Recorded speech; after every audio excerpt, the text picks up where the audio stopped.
Good time zone, everyone, and welcome to the stream.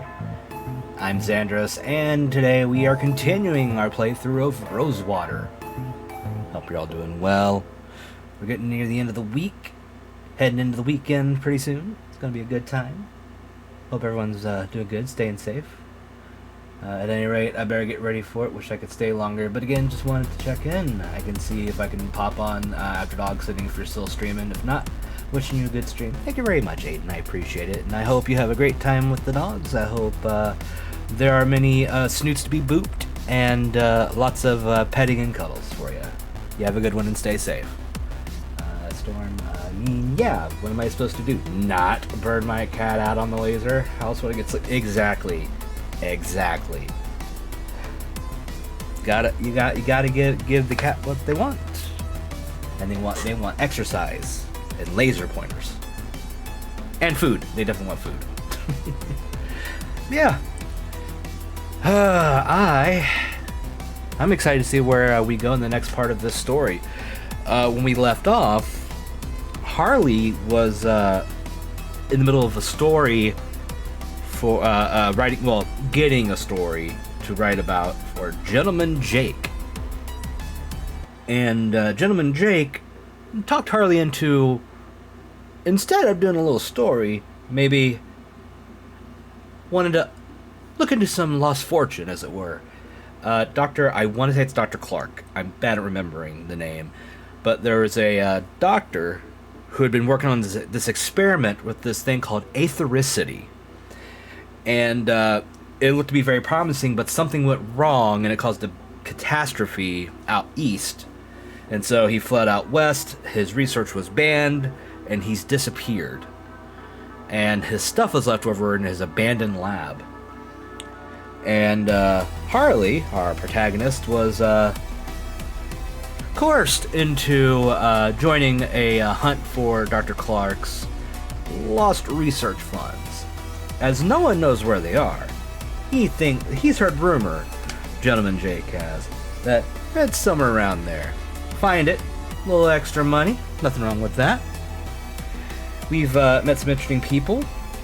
We got captured by a native tribe after being tricked by the local garrison, as you do with the government, regardless if it's the actual American government or the fictitious alternate history British government that's in charge of Vespuccia, is the name of the country instead of the United States. Same thing. They treat the native tribes horribly. Break the treaties, invade, and do all that good shit. But we did help. We stole some munitions and guns and a little bit of food to help them out. So now they're able to protect their borders a little bit easier, which is good. We got into the lab, still got a locked door mystery to worry about, and a code to figure out. And then we met some Western hippies who have, I forget how they pronounced it, atheism? Something like that. I'm bad at remembering the name of it, but they worship the power of aethericity and think there are these beings that are in control of it, and that you can ascend through the power of aethericity. It's a whole thing. It's weird. So we're dealing with them. They seem nice, just they're hippies. Got their commune, self-sufficient for the most part, still needing to rely a little bit on the town of Rosewater for some stuff, but still, live and let live types for the most part. Except, one curmudgeonly asshole, but, everyone's got one of those, right? So we're going to be picking up where we left off there, and let's see what we can figure out. See if I can figure out this damn code to open that door. Gotta figure it out. So why don't we go ahead and get into it?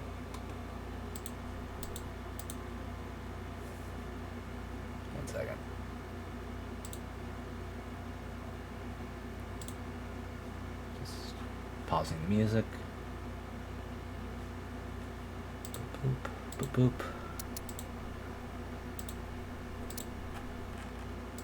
Okay, my audio should be good. Alright. Now, last time we tried a couple different ideas. We know the number 8 is probably going to be important.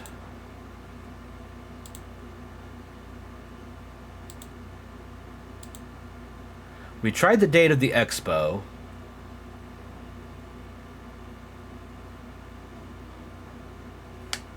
So that wasn't it. We know it's not this date. That was in this. But it's got to have something to do with the number 8 somewhere. I just don't know what. We even tried his birthday. So we're going to go back. Because like, we can talk to him and like have him bring him stuff to blow up the door. But, you know, don't want to do that. Some kind of energy cannon. Energy cannon, huh? Alright, let's head out for now. See if we can get some more clues. I will stay in here. That is fine. You may stay in here.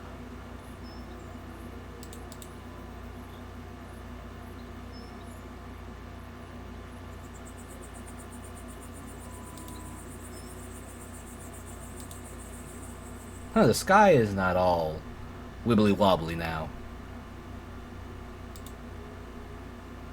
Interesting.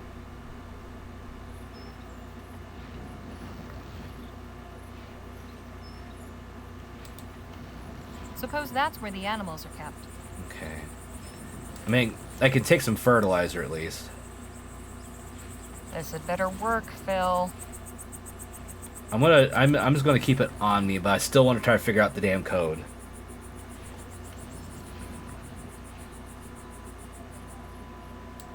Let's listen in. Maybe we'll get something out of this.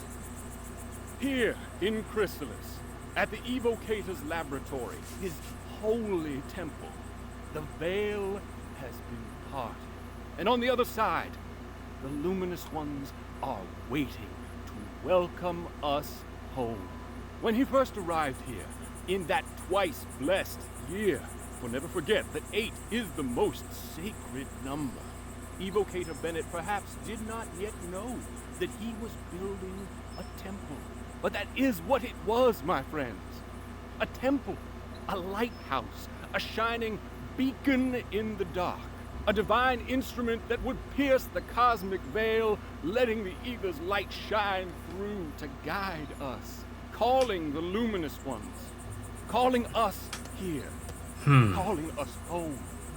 Luminarians. That's what they were. Luminarians. I remember. Also, I'm going to turn the volume up just a smidgen. Just a smidgen on the game. 1 second. It took a minute, but I remembered.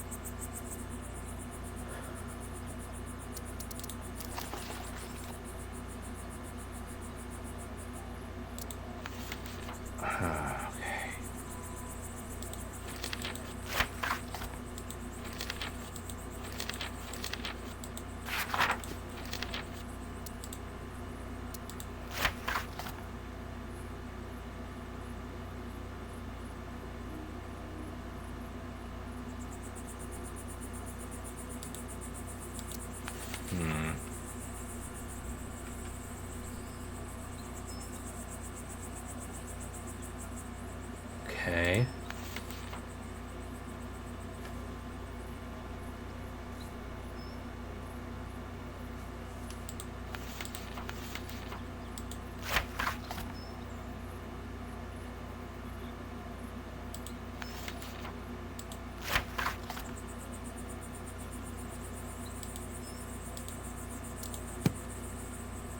Okay.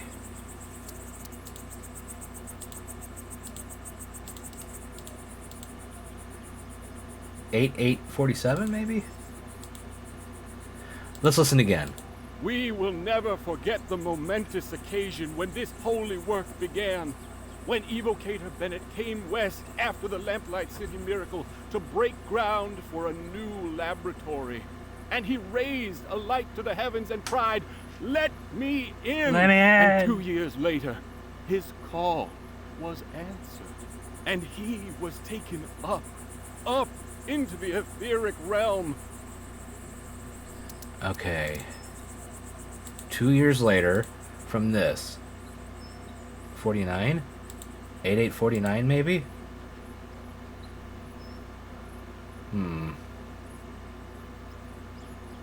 Let me talk here a minute. Begging your. How may I help? Did you ever meet Dr. Clark? I did. Once. Such a brilliant mind. We didn't speak long, but I felt as though we'd conversed for hours. Really?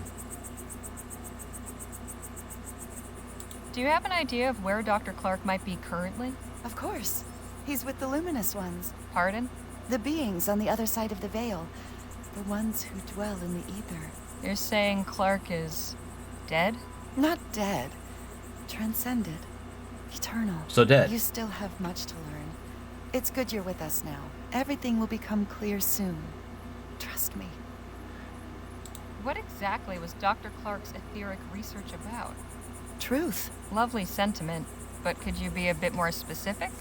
He sought to connect us with the world above. To unite us with the luminous I don't think that's what he ones. was going He for. succeeded in not only opening the door, but stepping through and crossing the veil. He showed that the way is possible. Now we all must learn to follow. All right. Thanks for the chat. Be well. Don't wander too far now. Okay, I'm gonna try turning up the voice volume a little bit here. There. Okay, let me think. Let's go talk to, what's his name? The, guy that was cooking. Hello again. Miss Leger?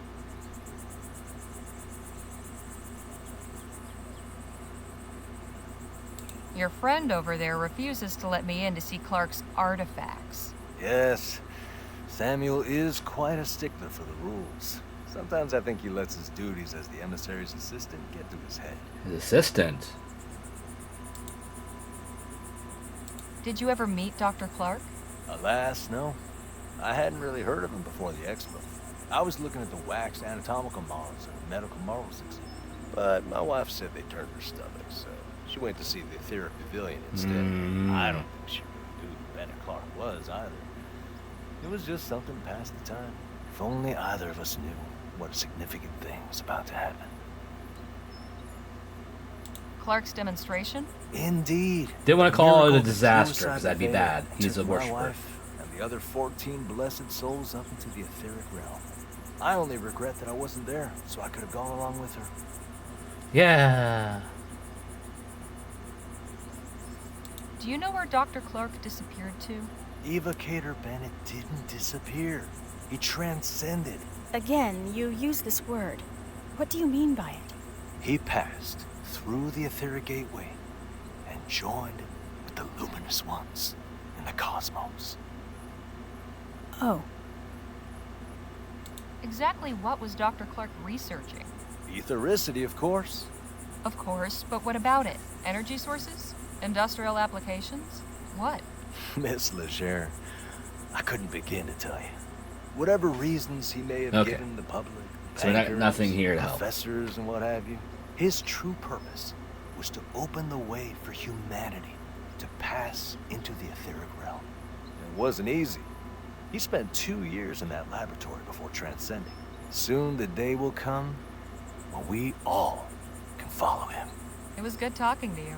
I'll leave you both to it. Goodbye for now. see you later, Harley. Okay. Full of grain by the look of it. Nothing I can do here. I think I saw this model in the latest Bowls Clearage Frontier catalog. Fancy. Quite the contraption. Okay. Let's... Blessed double blessed year. It has to be like August 48, maybe? 0848? Let's try that.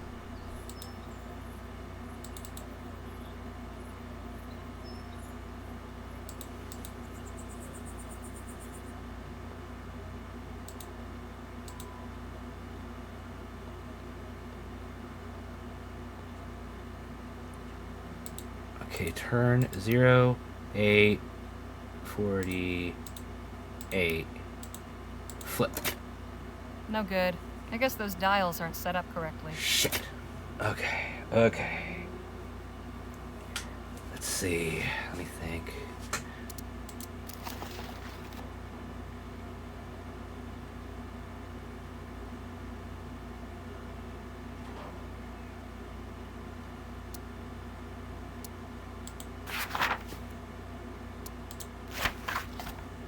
Damn it. Okay.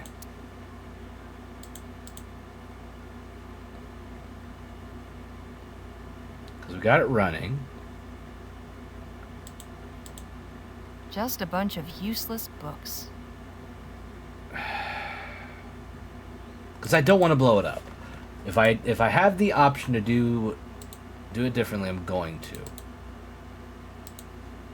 I'm gonna go listen one more time to what the guy has to say, and then I'm just gonna have to figure it out.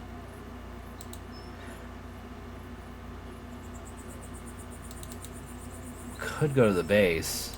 I've been avoiding it.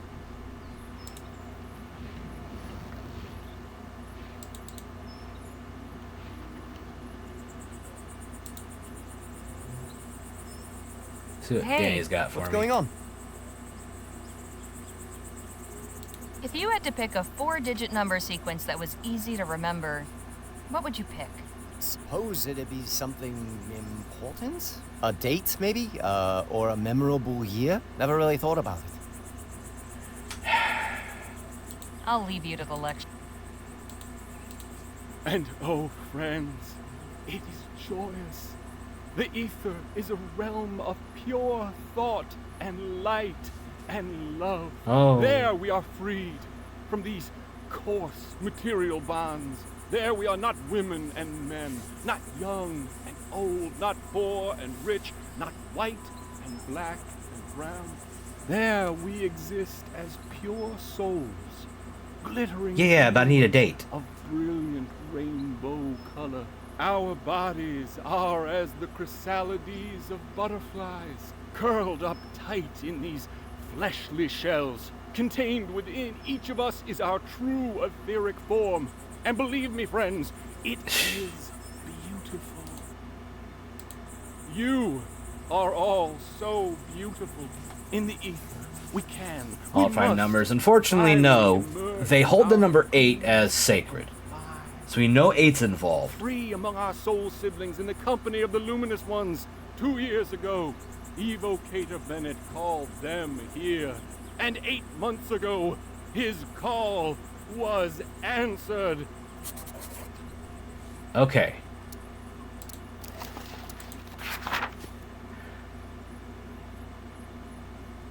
Okay.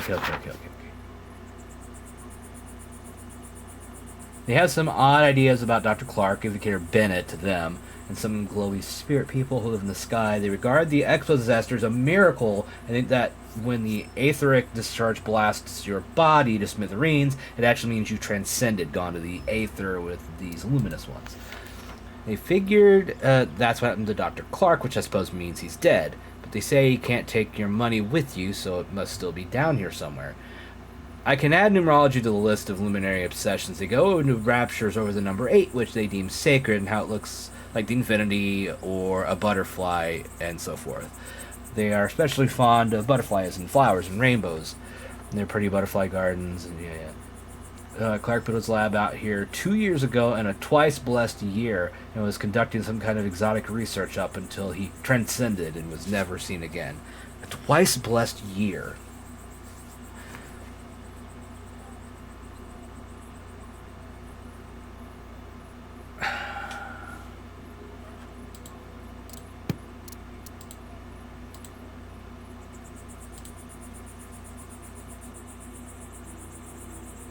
Was it 8/8/47 maybe? See if he has anything else to say. I've had about as much. Let's talk to him. Could we have a word in private, Jake? Sure. 420. What's Nah, on your not mind? here. Though they might smoke it, I don't know. I got a theoretical question for you. Shoot. Say you needed Bang. to come up with a sequence of 4 numbers. What would you pick to make it easy to remember? Hell, that's easy. 1817. That didn't take you long. It's the year I broke my first filly, if you get my meaning. Not something one Ew. forgets easily. Right. I'll just leave you to it then. Yeah. Do you know about the twice Best blessed not to year? interrupt. Damn it, you're not helpful. They seem enthralled by Paul's ramblings. And there's nowhere to go over here. Something about that makes my skin crawl.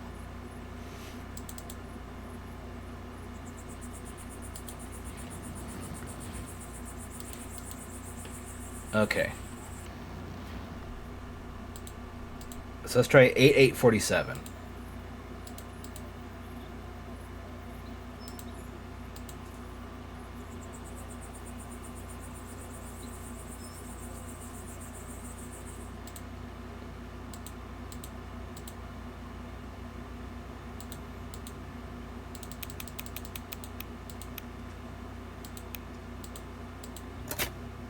No good.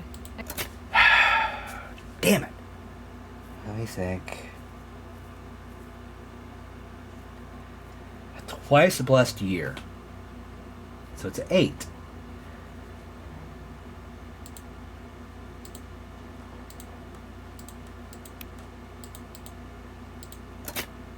No good.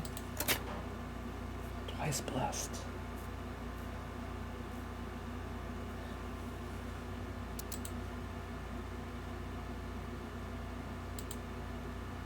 October 25th, 1850. I'd like to extend an invitation. How soon can you arrive? Okay.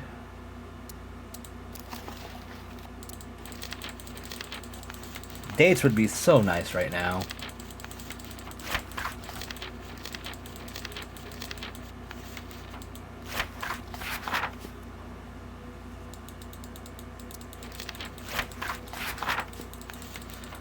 Okay, there's gotta be a way to figure this out.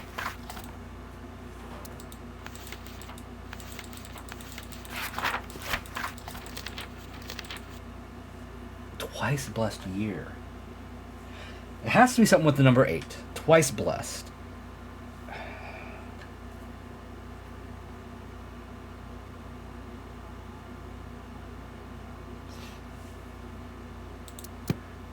Okay, the current year was what again?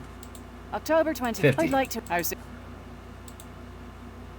So you came here in 48.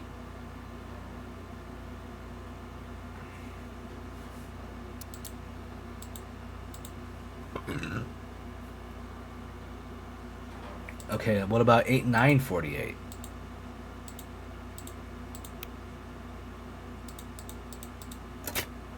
No good.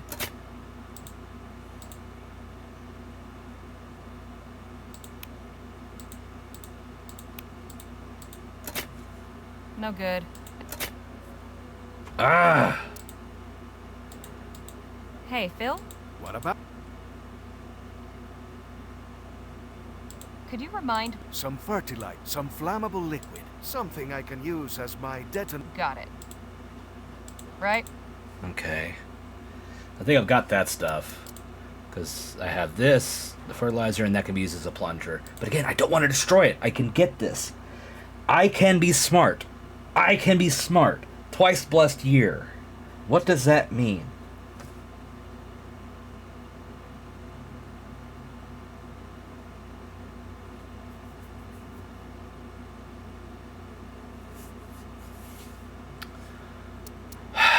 What does that mean? No, didn't mean to do that. I will. I'm gonna go to the encampment. Maybe I'll get an idea there.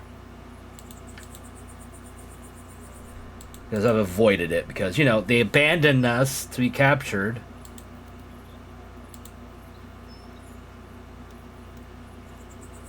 Hey, guard! What is it? Would you happen to know anything about the lab just over that way? No, and quite frankly, I don't care to. Did Captain Stokes come back here? We lost sight of him after the attack. He's here. Don't think he's up to receiving anyone, though. I found the flag Stokes was carrying out on patrol. Thought he might like it back. It's very noble of you, miss. I'll make sure he gets it. Carry on, soldier. Right.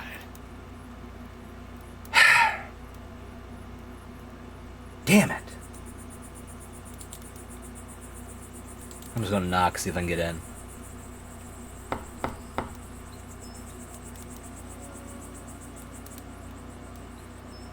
Can I open it? No handles. Okay, that was nothing. That was a bust. That was pointless. Why must you be this way? Alright. Let's go talk to asshole. Maybe he's got information I can use. Maybe he can tell me about the twice blessed year. I've got more important concerns right now. No, I want to talk to him. They're busy. Nadine, could we have a word? Of course. Any ideas as to how to get that fellow over there away from his post? Be confident? Afraid this situation's a bit more complicated than that. Still good advice, though. I'll leave you to your conversation. Fuck. Twice blessed year. 8. Infinity. He came 2 years ago. It's 1850 right now, right? Is that what it said? October. Okay, it's 1850 was when I got this message, and I came out. 2 years ago was 48. Beyond that, something to do with 8. Twice blessed. Was it 0848? 8 something 48? Like, what the fuck am I supposed to get out of this? And I can't talk to him anymore, or listen to him anymore. I've had about... Hey. What's going? I'll leave you. Begging. How may I help? What's the meaning behind those shadow paintings? We commemorate those who have transcended, and those who will. Hence the butterflies? Very astute. Yes, the butterfly represents the immortal soul, the essence of a person in their fullest flourishing. The butterfly is pure potential, contained within those who have not yet transcended. Once someone has Hey, passed Dragon into Emperor, how you ether, doing? it is released and flies free. Why, that's mighty poetical. I can see that you have quite a bold, brilliant butterfly stirring within you. You don't say. You see that, do you? If you permit me, it would be my honor to paint it.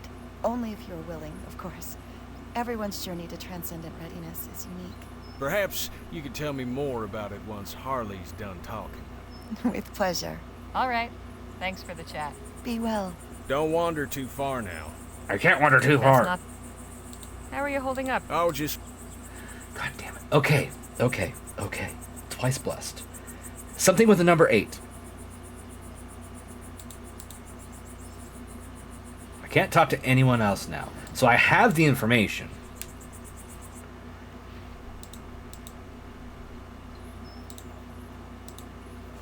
So let me think. Twice blessed year.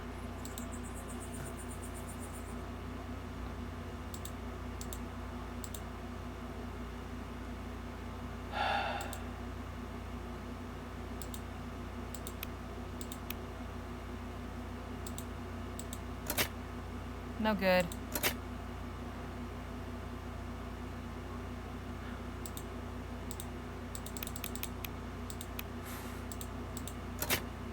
No good. Damn it. Okay.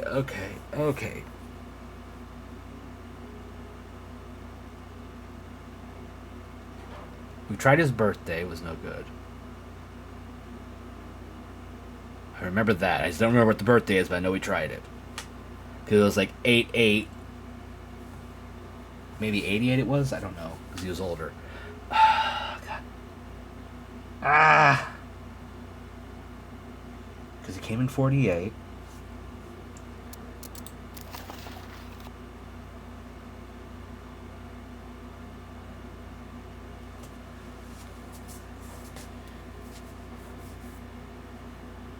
There's nothing with the number 16 to work with. Let me listen to the doctor's thing again. February 12th, 1850. Dr. Clark, I hope this letter finds you well. Upon hearing news of the reactionary and ignorant ban our leaders have seen fit to impose, my thoughts went to you and your thankless labors in the wilderness. When they hounded you out after the expo, and I wouldn't be surprised if Leroy's cronies sabotaged your display to discredit you, you were undaunted. After enduring such a trying year, I know how much building that lab out there meant to you. A turning point in your fortunes, or so it seemed. Yet I am sure you will persevere once more. One day when rationality again prevails in the halls of government and this silly thing is lifted, I hope to take you up on your offer of a tour. If you've returned to the bosom of civilization by then, all the better. With warm regards, Dr. Roderick Nethersoul. P.S. How you managed to rig a TT-180 console to control both your equipment and door mechanisms still baffles me.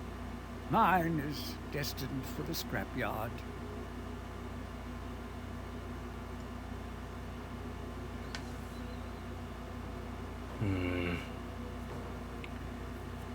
Okay, let me think.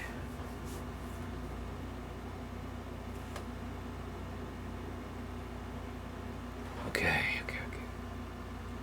The year is the one thing we've got for sure.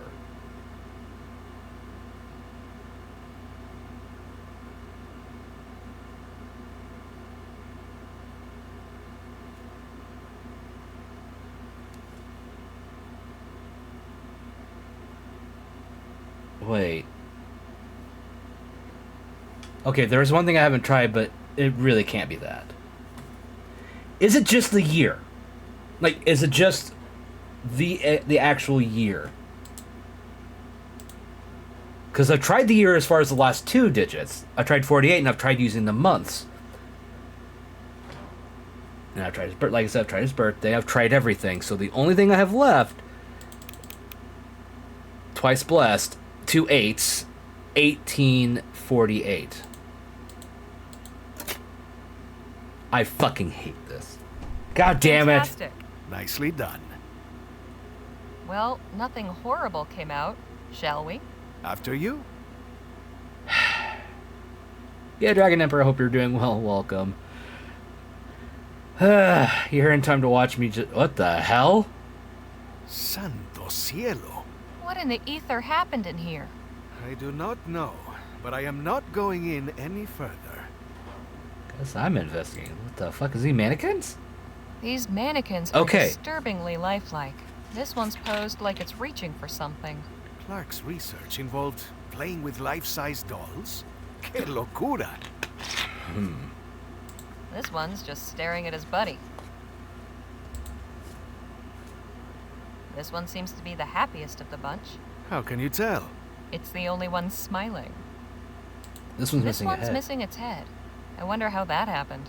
I can die happy never finding out. These squashes look healthy. How can they grow without any soil? Easy. Devilry. Ripe and juicy tomatoes. That's a big old pumpkin. This pumpkin is thriving, despite being sealed in here with no water or sunlight. There is something very unnatural about all this. And there's a handprint, but I can't do anything with it. I've never seen anything like that before. Have you? No, and I never want to see anything like it again. What's this? That mannequin's head fell over here and has been wrapped up by a tomato vine. Can I pick it up? This might be of interest to our friends in Chrysalis. Ripe and juicy tomatoes. Completely overgrown. Probably for the best. Can I cut it open? No. Can I burn it away?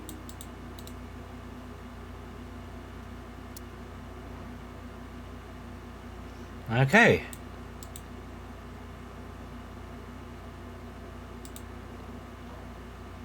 Hey, Phil? What about? Right. Okay. So, I will stay in here. We got something new for their little collection. And it's this lovely head right here. This is easily one of the strangest things I've ever had in my possession. I'm really glad I can double-click to skip the walk cycles when switching screens. It makes things so much easier. Okay, at least we made progress. I'm still mad that the answer is just the year by itself, and I was over-fucking-thinking it. But whatever, we got it.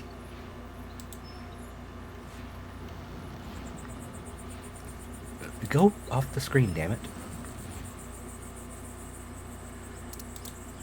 Now you have to talk to me, asshole.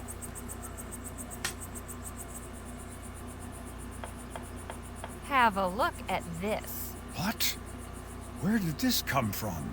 Clark's lab. His test room, to be precise. You were able to get inside? I was. Sure was. It was full of plants and all kinds of weird equipment. The ethericity seems to have boosted the growth of the seeds somehow. It's like a jungle in there. I cannot condone your reckless disregard for the sanctity of the laboratory. But I also cannot deny the importance of this discovery. Correct. I must alert Emissary Paul immediately. Yeah, you do that. Anyway. I'd better be quick. No telling when that chump might come back.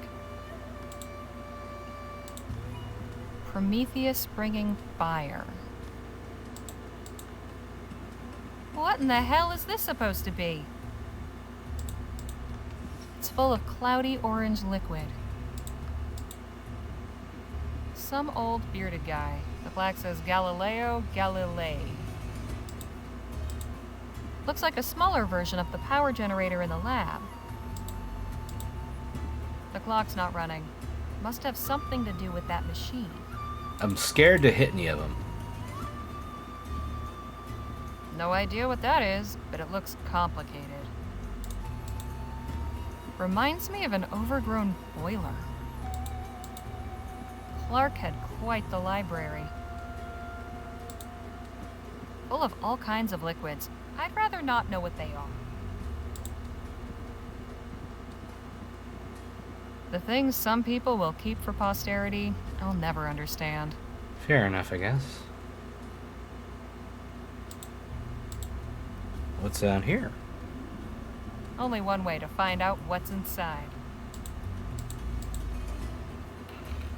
Bottles of different colors. Nothing helpful. Let's see. Books on science, engineering, astronomy. I'm sure this is all fascinating. Damn it!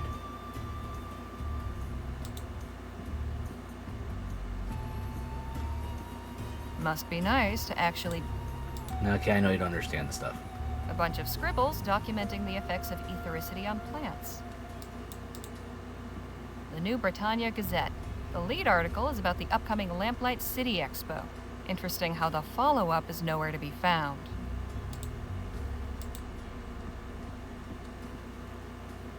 That didn't do much. Lots more books. Mostly about technical subjects. And what's this? Looks like a diary. I should have known. Get out of here this instant, degenerate! Don't you dare try any more trickery, or Emissary Paul will hear of it. At least I found what I was looking for. Okay. I should probably get out.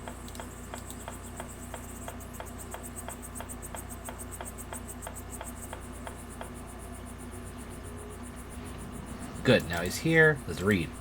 The final entry is bookmarked with a letter. Definitely worth a read. But first... March 13th, 1845. I'm embarking on a new project, which means a new journal. Here I'll record my notes and observations from a series of experiments on the generation and application of etheric energy.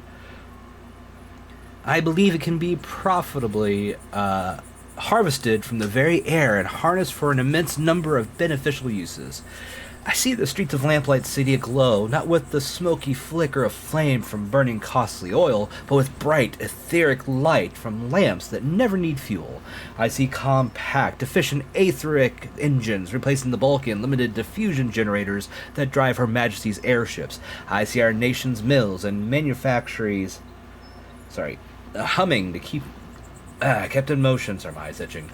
Not with the sweat of the brow or bleaching fumes of coal fires, but with the clean, abundant power of aethericity. The applications are limitless, but before they can be realized, I must turn my attention to the practical problem of efficient generation, not to mention safe, reliable storage, even if energy can be summoned from the atmosphere or beyond. On demand. Some intermediate storage device will be necessary to absorb the excess and release it in a controlled fashion. Absent such mechanism to modulate the unpredictable flow of raw power, the effect would be akin to cooking one's breakfast by exploding a stick of dynamite. Tomorrow I must visit Cunningham's to order glass tubes and ampules, as he always takes weeks to deliver. I hope he also has magnetite on hand in sufficient quantities so I can start experimenting with it right away. But I will try the iron filings first if not. Down to the last spool of copper wire must pick up more, and I must stop by the offices of the Gazette soon to circulate an advertisement for a new assistant in the weekend edition. Much to do. January 19th, 1846. Some days work has been maddeningly slow, and some days it seems we advance by leaps and bounds. I'm kept too busy to think often of writing in this journal, yet I have made notable progress. I have built the first prototype capable of harvesting ambient etheric potential and channeling it to produce energy in this instance heat. There is as yet no flow regulation mechanism, so the entire energy yield feeds directly into a copper heating element suspended within a water-filled cylinder fixed with a thermometer. I'm doing good. Sorry for late response. My internet's been stuttering like heck. I'm sorry. Bad internet's never fun. It's the bane of modern day. The thermometer. The top is left open to prevent the steam, which is frequently produced in abundance. In the future, naturally, the entire heating coil steam tube apparatus will be replaced with another assemblage capable of converting the aethericity into useful energy to generate light, say, or mechanical motion. The prototype does not appear capable as yet of generating heat beyond the material's tolerance. However, I have reached the limit of this particular configuration without hazarding a face full of superheated steam and shattered glass. I cannot say with confidence, even now, that a random harmonic flux in the atmosphere could not cause a sudden spike of etheric energy, that would produce such a result. Now that the principle is proven, we must experiment with introducing a regulator to throttle and control the flow for both safety and practicality. There remains the not inconsequential matter of funding. It has taken longer than anticipated to reach even this early milestone. Beyond the initial outlay for equipment, I had not accounted for the necessity of covering rent on the old Tumble Street storehouse, nor the wages of my assistant, Frank, for so long a term. I've already removed from Mrs. Gladstone's modest but comfortable lodgings to the garret over the storehouse. A move which has proved economical as regards both money and time, if rather less satisfactory in the matter of board.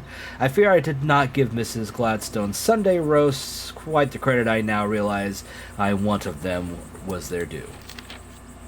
Despite the savings thereby afforded, my meager reserves will soon be depleted at this rate, unless I can induce a benefactor to relieve me of these pecuniary obligations. God, I cannot read.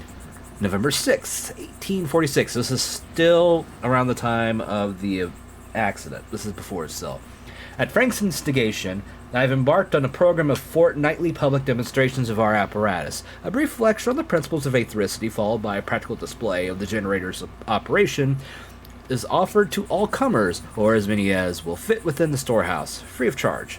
I confess that, at first, I regarded this pageantry as a distraction from the work, a senseless bit of spectacle to dazzle the simple tradesfolk and laborers who occupy this district. However, Frank persuaded me that attracting an investor would require some measure of transparency as to my research. And while it is true that most who attend my presentations come seeking thrills rather than any intellectual or financial engagement, putting on these shows has allowed word to spread, and some are beginning to take notice. Last month's published proceedings of the Vespucian Royal Society of Natural Philosophy contained a mention of rumors of research into the generation of etheric power by a Mr. Clerk of Turnbull Street. I leave aside that they misspelled my name and omitted my title. Not everyone can pay society dues and have their credentials indelibly observed, but they know enough of my work to have it spoken of in those lofty chambers of knowledge and opportunity, and that is what matters. And since they did accurately remark the address of my laboratory, perhaps one or two of those learned gentlemen might be persuaded to visit and see my work for themselves. I shall pen a letter to the Society Secretary at once. February 2nd, 1847, now we're in the year. With the introductions and encouragement lately extended by Dr. Nethersole, which is the guy that wrote the letter that we read earlier, second vice president of the VRSNP, I have secured connections sufficient to gain my place in the etheric pavilion to be installed at the Lamplight City Global Expo this summer. Not only will I have the opportunity to demonstrate my etheric generator before a grand public audience as a condition of my participation, Harmon and Grove, chief sponsors of the exhibit, have tasked me with consulting on the design of the pavilion in terms of requirements as to technical equipment, layout, accommodations for visitors, tens of thousands expected, and so forth. There is so much to be done to prepare. Tuning of the flow regulator remains the utmost priority. We still have some months left to resolve the superheating issue. Have high hopes for the finger gauge electrum filament. It strikes me that whatever investments and explorations these firms have heretofore conducted in the sphere of aethericity, there are really very few individuals to whom they might turn who have any measure of practical experience extending beyond the realm of pure theory, and yet I had to go begging, hat in hand, to them for the opportunity to take part in their exhibition. Absent my generator, which can produce energy at a factor of the cost of electricity, and with none of the polluting infrastructure, there would be nothing to present to their pavilion but promises and fairy stories of a future not yet in evidence. But I must not bristle at indignities and be grateful for my good fortune. At last, the world will see the power of aethericity revealed. June 6, 1847. Horrors beyond uttering. I can hardly bring myself to write them here. Frank. Poor Frank. Your mother will not open the door to me, and I cannot say I falter for that. I will send her your 3 months' wage by post. A paltry sum for a life, but all I have to offer. Now we're in the aftermath.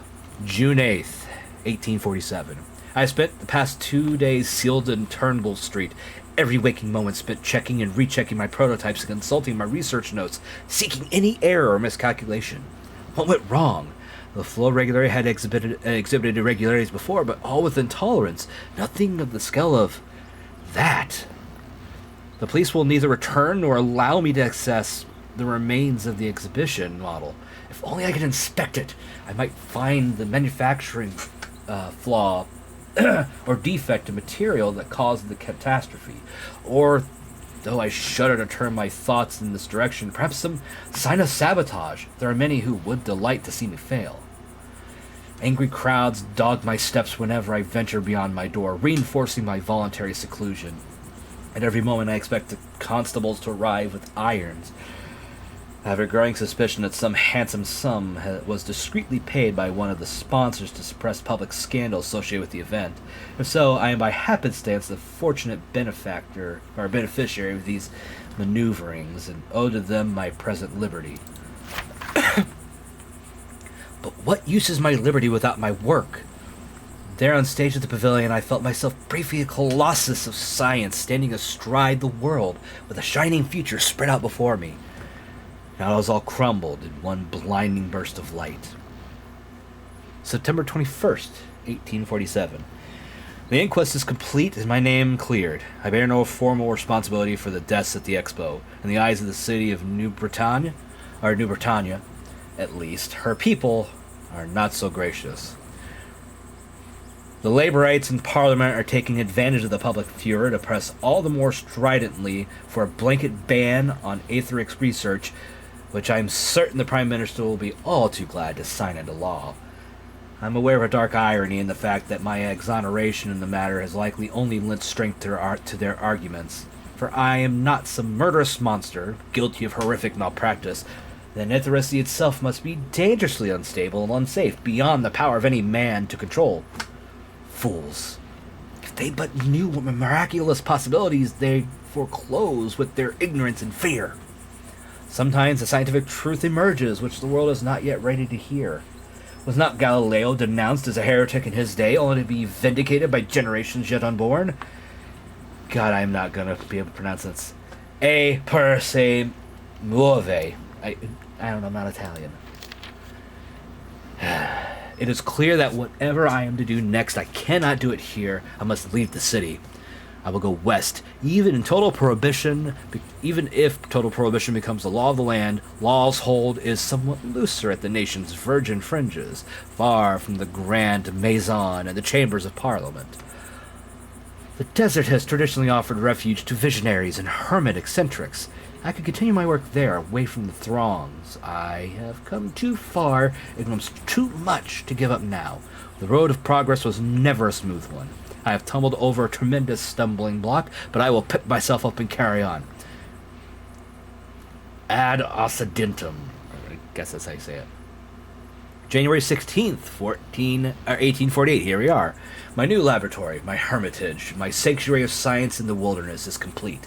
Moving out here has been an adjustment for one of the various municipal amenities upon which I was accustomed to rely. My resourcefulness has been sorely tried. For ample hydration, for bodily needs, as well as for hydraulic pressure and cooling my apparatus. I have been obliged to construct a rudimentary water tower, even the illumination which, living in Lamplight City, I had taken for granted. I must now provide, and I have taken to dipping my own candles with spare wax and cotton thread. These labors I undertake alone, unwilling to venture so far as engaging another assistant, but solitude was the point of this relocation, was it not?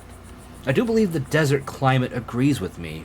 I've certainly found it more conducive to work without interruptions at all hours. And the San Bernardo Valley vistas offer quite an inspiring change from the clogged alleys and foggy horizons of New Britannia. I am not wholly severed from my fellow man. The small settlement of Rosewater is but a short distance away, should I need to call upon any civilization's necessities. While I was timid of my reception at first, I have found the people here rather more open-minded than those back east, and I've begun giving occasional lectures and demonstrations for small audiences. If these simple-hearted frontier folk can yet be won over and taught to admire and yearn for the transformative potential of Aethericity, then perhaps there is hope for the rest of the nation, in time. In the desert, I am made anew. My sins are wiped clean by scouring sands. I begin again. May 24th, 1849. The fools! They've done it! They have sliced off their own nose and stamped upon it as it lay bleeding in the dust for spite. Our Prime Minister, having won re-election, in defiance of all decency and good sense, has moved swiftly to deliver on his campaign promises and signed a total and immediate ban on all practical research, experimentation, and development of etheric technology. It is a dark age we live in, and thanks to Leroy and those labor-right technophobes, it will stay that way. It is not yet clear what the repercussions will be out here, so far from the halls of power. I had no wish to tempt fate, and I have ceased all public display of my work. But will they remember the mad Dr. Clark, the erstwhile wizard of Aethericity, and his self-imposed desert exile? Will they come looking for me? Like a scuttling bug, I must keep to the shadows and hope to escape notice. It is the only way forward. One day, I hope to deliver the fire of Aethericity to man, to lift him up from darkness and keep him in comfort and splendor. For this deed I can but hope that my punishment will be less severe than that which Prometheus endured. My work continues. That was a lot. February 9th, 1850. That's only 9 months ago. Clark, I have a business proposal. Relinquish that dusty laboratory in the middle of nowhere. Come to El Presidio. You may stay in my suite at the Jolly Good Club. My Orem Star membership and military rank afford me certain privileges. You will be furnished with the comforts owing to a man of your intellect and accomplishments. It's signed L. P.S. You needn't have any concern for your valuables, as there is ample secure storage in the room. One of the aforementioned perks. Interesting. Jake will want to see this. All right, we've made progress finally. And I got a lot of reading in.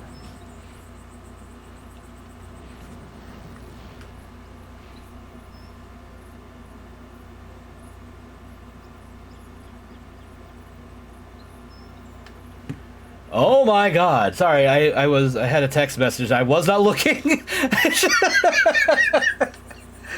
Wow. I was not expecting to look up and see that. Dan? Danny. Hey, Danny? What's going on? Never mind. I'll leave you. What in the ether is going on here? Miss Larkin was kind enough to offer to paint my shadow. In the altogether? Well, didn't want to get my clothes dirty. Besides, I paint the soul. The subject must bear himself and discard all excess. Well, certainly did that. Best not to interrupt. Could we have a word in private, Jake?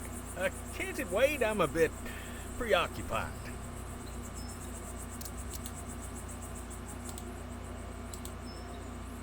Hey, Jake. I've got something to show you. So, show me. I'd prefer to speak in private. Can't it wait? I'm a mite indisposed at the moment. It's to do with what we've been looking for. Ah, well, in that case, excuse me a moment, won't you, darling? Please don't at least put pants on. Okay. All right, what do you got? I found Clark's journal. Have a look at this letter that was inside. Jesus fucking Christ. An invitation to the Jolly Good Club in El Presidio? Yep. Check the date. 9 months ago. Ah, nice sleuthing, Harley. Let's round up the others and say our goodbyes. We need to plan our next steps. Leaving us so soon? But you've only just arrived. We appreciate the hospitality, but it's time we moved on. If your journey must continue, then Oh, it must. But we cannot thank you enough for your discovery of Evocator Bennett's etheric cultivator, Miss Legere. Once we relocate and configure the equipment, our crops will surely flourish. That's great to hear. I hope you'll all be well fed this winter. Know that you will always find welcome in Christmas. Farewell, my friends. Well, at least we helped them out. That's something. Odd bunch of folks, but quite charming in their way. There is a strange kind of peacefulness about this place. That's a fine way of putting it. Anyhow, let's get to the crux of the matter. Harley turned up Clark's diary. More importantly, I found a letter inside inviting him to the Jolly Good Club in El Presidio. It was dated 9 months ago. That's right about the time he disappeared, isn't it? It is indeed. I'd say it's obvious that the good doctor accepted the invitation. And took his money with him? Well, it ain't here, or in his lab. And what's that postscript in the letter say, Harley? You needn't have any concern for your valuables, as there is ample secure storage in the room. Yep. Don't get much clearer than that.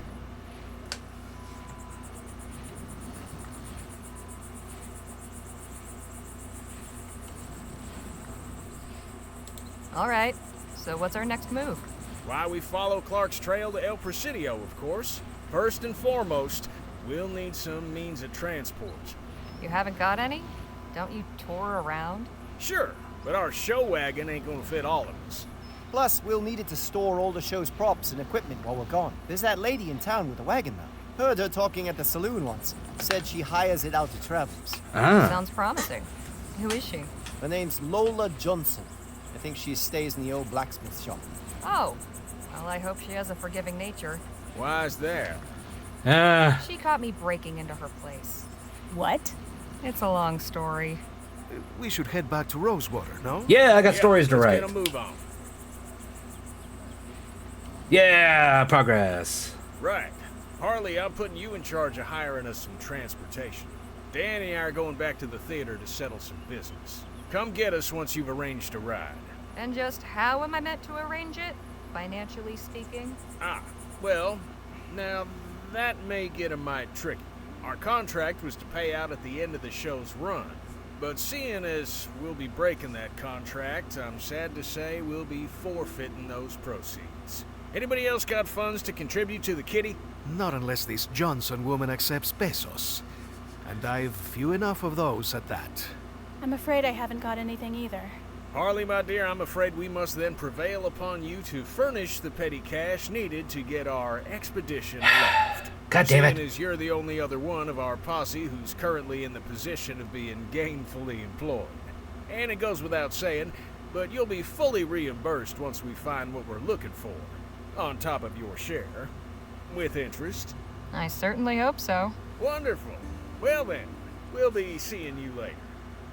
Alright. What about you two? I think I'll pay Dr. Sedgwick a visit. It's been ages. And I owe him proper thanks for his care. See you in a bit, Harley. Alright, so I'm gonna go back to the newspaper. There's a typewriter up front. Come on. I wasn't trying to... I want to save.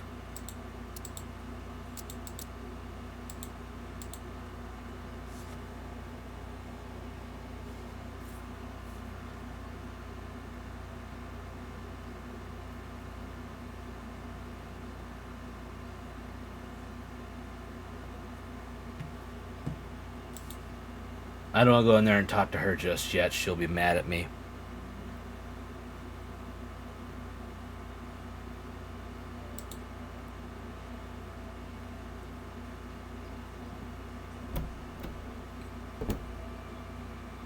Good to see you again.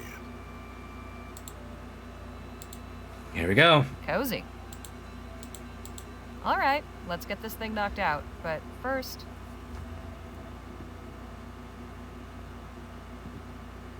Okay, time to bring home the bacon. The big question, how to open?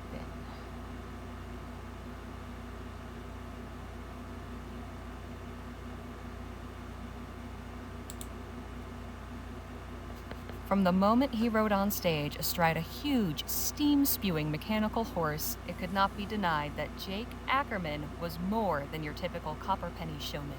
Following that outstanding overture, Gentleman Jake's Wild West Spectacular proceeded in a similarly gobsmacking vein. Now the middle section needs to recapture the reader's interest. Let's see.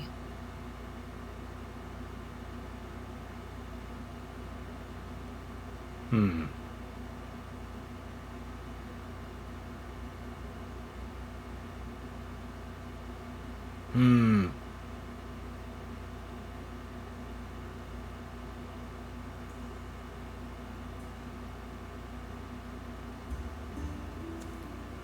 Huh.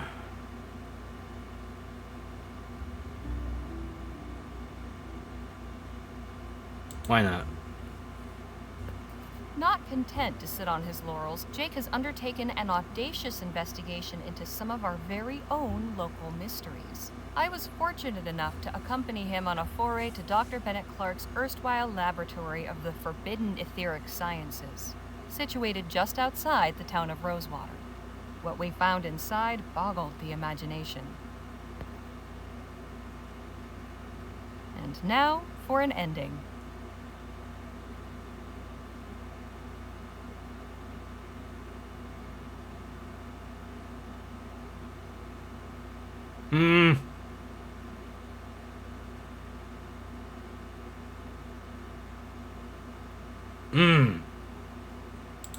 Might as well praise Jake.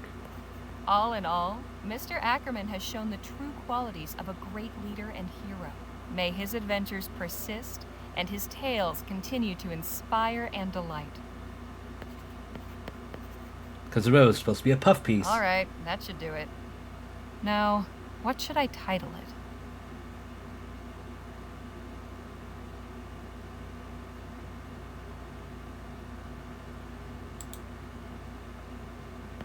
A frontier hero comes to town. Yeehaw. And done.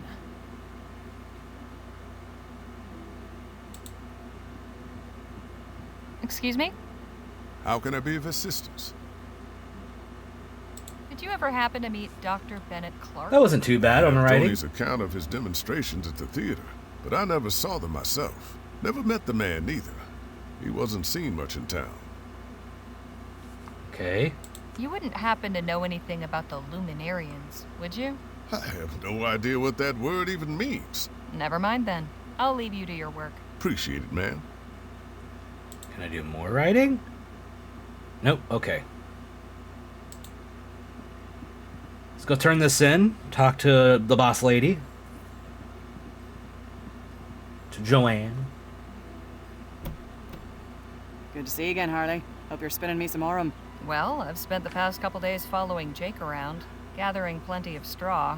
Glad to hear it. I like writers who go above and beyond. Oh, I've gone beyond and above for sure.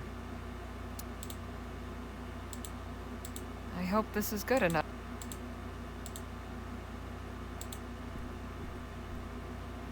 Here we go. Here you are, Joni.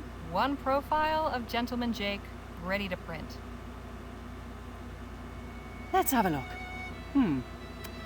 You know, writing the headline is normally the editor's job. Now let's see. Goodness, this account of the show is very descriptive. You've made me feel like I was there in the front row. This is good. Kept it brisk all the way through. Not bad, Harley. Not bad at all. A few snips here and there, and this will be fit to print. Here's your fee, as agreed.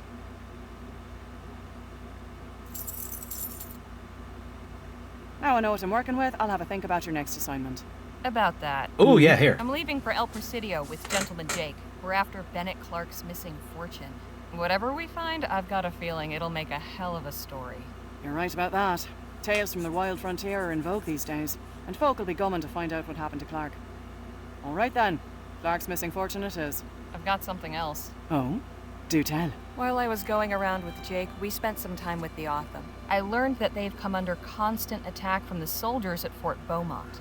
What? Why? That's the thing. There's no reason. They pose no threat, yet the soldiers harass them anyway. In one recent raid, all their crops were torched. That's atrocious. People need to know about this. Can I write I'm glad it? you think so, because their leader wants their story told. She's willing to be interviewed. She gave me the statement, too. Powerful stuff. I'll pay a visit as soon as I can and see for myself. Plenty of townsfolk could stand to learn about our neighbours in the valley. This could open their eyes. I hope so. I'm glad she's Now, open-minded. If you'll excuse me, I need to see about hiring a wagon. Godspeed, Harley. Can I talk anymore? What do you need? Say, did you ever get a chance to meet Dr. Bennett Clark? Not personally, but I did attend one of his demonstrations at the Opera House back before the ban. The man knew how to put on a show, I'll say that much. Pity it all came crashing down in the end. Yeah. Have you encountered the Luminarians? What in the ether is a Luminarian? Oh, they're in the ether, all right. They're a community of folks living near Dr. Clark's old lab who have designated themselves protectors of his artifacts. They believe Dr. Clark transcended into the ether and joined some luminous beings that live there. That's some wild stuff. But I publish newspapers, not copper novels. I'd best be on my way. Right you are. Okay. Glad we're up to date. Is there anything I'm missing? See you later, Joni. Take care of yourself out there. Yeah, I should have left it untitled. That was my fault.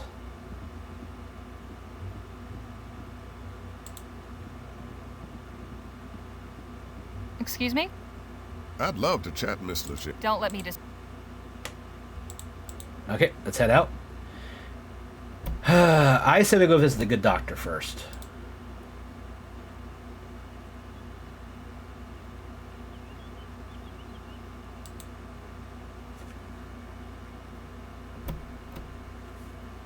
Ah, Miss Leger, it's good to see you again.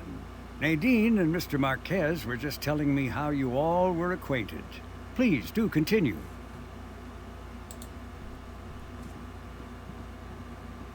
Hey, Phil? Let's talk. What about? Are you looking forward to our journey west? I more look forward to what we will find at the end of it. True. How did you become so proficient with explosives? The science of it always fascinated me, even as a child. I mean, big booms are fun. I read a great deal about mining and demolitions. The lessons were invaluable.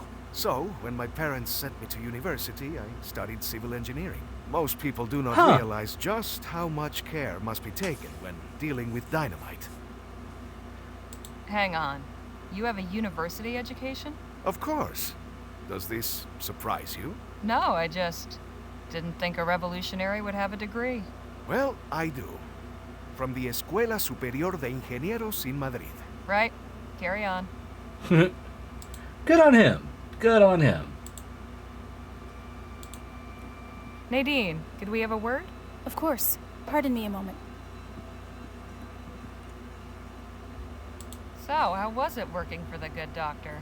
Well, he taught me everything I know about medicine. It was especially interesting during the rush. We had no shortage of patients then. I lost count of how many broken bones I set.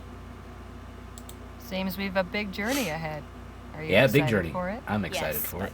Also a bit nervous. I've never been beyond this valley.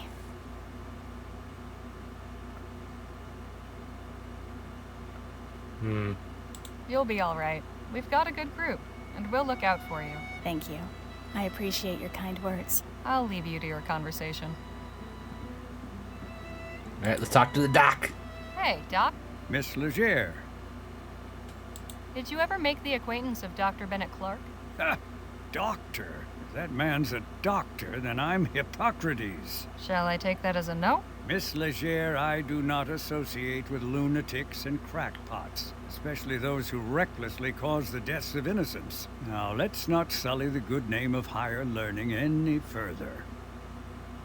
Have you met any members of the Luminarians? I beg your pardon? How do they know these people? Community, living near the old Clark laboratory. Oh, those ethericity cultists. Yes, they do make their way into town on occasion. Sometimes the women come to me seeking certain remedies and prophylactics. And I've treated 1 or 2 cases of malnutrition. The desert is a hard place to make a home. Something about the old lab draws in the gullible and deluded. Lost souls searching for meaning. I'll see you later, Doc. Do take care of yourself. Is there anything... Actually... Please take my advice and tip that into the nearest ditch. Absolute poppycock. It's good for melting things.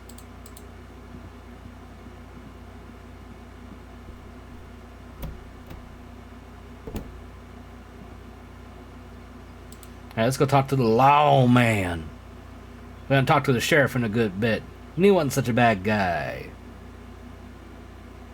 You know, for a pig, he was all right. Welcome back, Miss Legere. Is there anything I can talk to him about? Hey, Sheriff. What can I do you for? Did you ever meet Dr. Bennett Clark? No, he only came into town every couple of weeks, until the ethericity ban got handed down. And glad I am of that. I have no use for any of that claptrap. All it does is spook folk, and sometimes blows them up. Don't suppose you've encountered a group in the valley calling themselves the Luminarians? The Lumo what now? Luminarians. They claim to be the protectors of Dr. Clark's artifacts. They've got a commune set up near his lab. Oh, come on now. You're pulling my leg. Nope. I'm serious. Well, so long as I don't get up to nothing in town, they ain't my problem. Thanks for the chat, Fair enough. Sheriff. Come back anytime.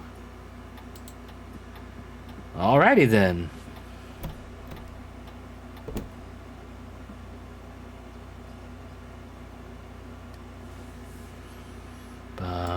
I know I can go there to try to find, like, something probably in the railway, but we're not going there just yet. I kind of don't want to go in there. They'll get mad at me. Okay, we've already done that, so we keep going this way.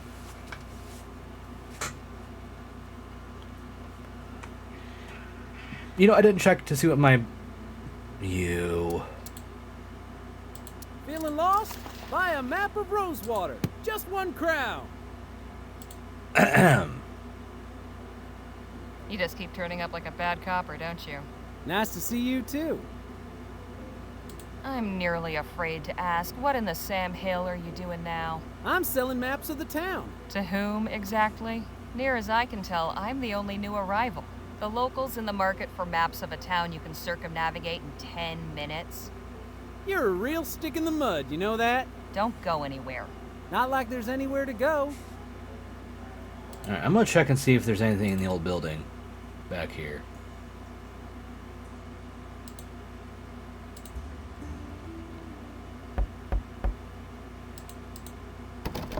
Locked. Damn.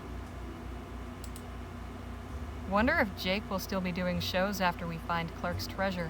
A guy like that wilts without a spotlight.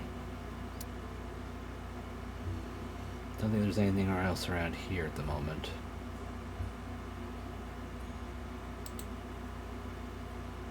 This place is falling apart. Okay. So nothing here.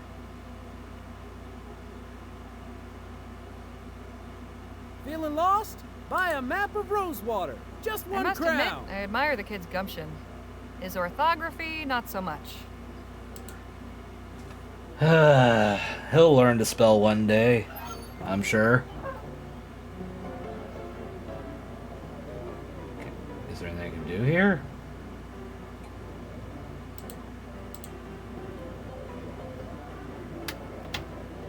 No. Alright. Out of here we go. I thought there might be like someone here.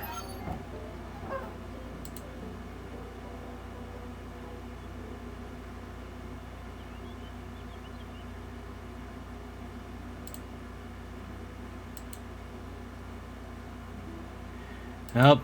Better face the music. Here we go. Lord have mercy. You robbed me, then have the nerve to come back here? In all my born days, I don't think I've met anybody quite so foolish. I get it. You're upset. I can explain. Not interested. Wait, it was that conniving little snake, Jem. He said the watch was his, said you'd stolen it. He got one over on me. I apologize, truly. Bully for you. If you really are sorry, get it back. Okay.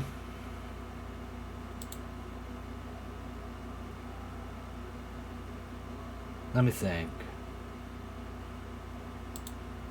What can I do? What do I got?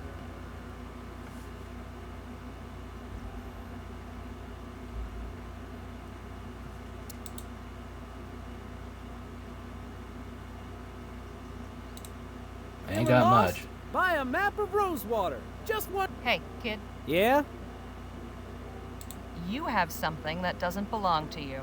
Could you be more specific? Lola Johnson's watch. I want it back. No can do. You swiped that watch for me fair and square.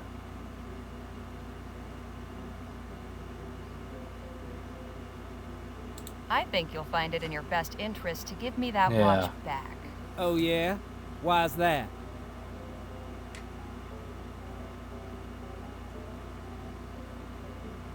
Because you're better than this, Jem. What's that supposed to mean? Look, I get it. You think this whole Artful Dodger act is fun. But if you keep it up, it's only a matter of time until your little game turns into the real thing. Take it from me. This isn't a road you want to go down. How do you know? Kid, don't fool yourself. You think Yeah. you own this town. That's because the most exciting thing happens around here is when some yahoo gets tossed out a window. I grew up in Lamplight City. The Chum, to be exact. Ever heard of it?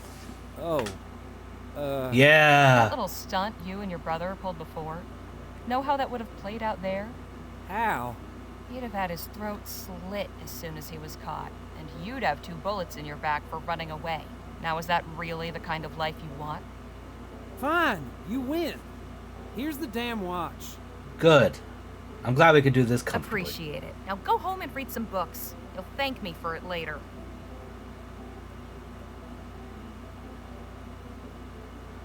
Didn't have to give him any money, didn't have to bribe him, I didn't have to, kick his ass.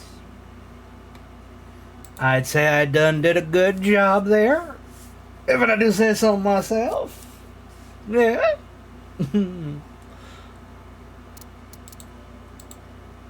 I should get this back into the right hands. Knock knock.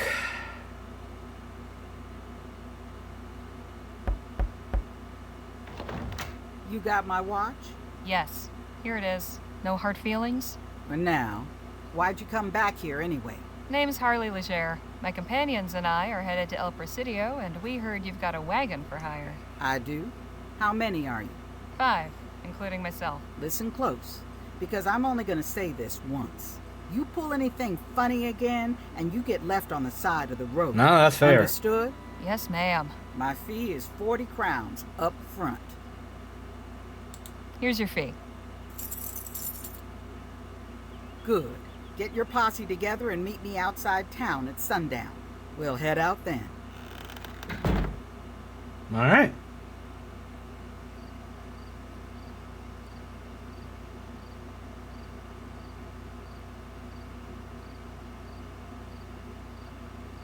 There you are. This your group then? This is us. All right, folks, listen here. I'm Lola Johnson. This is my wagon. When you're in my wagon, you follow my rules. Rule 1. I'm your driver, not your friend. While we're moving, leave me be. That means no yammering in my ear about how pretty you think the mountains are. Rule 2. We stop and go as I say. I ain't interested in blowing up my engine just 'cause y'all are in a hurry. Last rule. Everybody does their part. Be it cooking, hunting, or gathering firewood. This ain't no pleasure cruise, and I won't be serving y'all. The road can be rough, but I'm an experienced navigator and tracker, so stick with me and you'll be fine. If you've got any questions, now's the time to ask. Those all seem fair.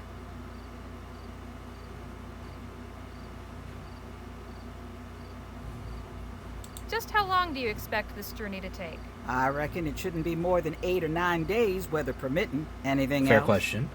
Tracker. You said you're a tracker?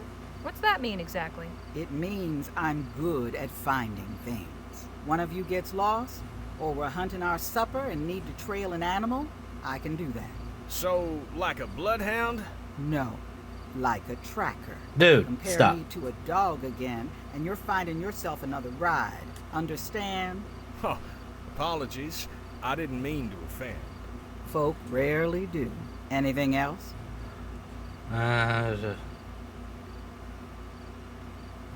We understand. You'll have no trouble from us. All right then. Let's get a move on. Time's wasting. All right, let's do it. Let's get ready for some more of that good animation. We are off, with the first faint tendrils of dawn at our backs. We head west for El Presidio on the trail of the elusive Dr. Clark.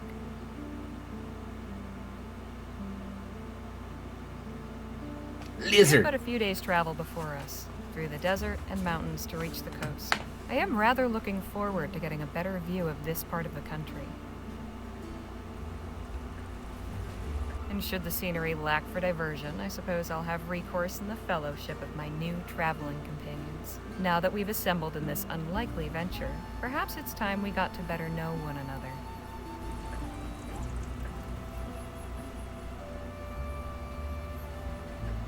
Ah, feels good to be underway at last.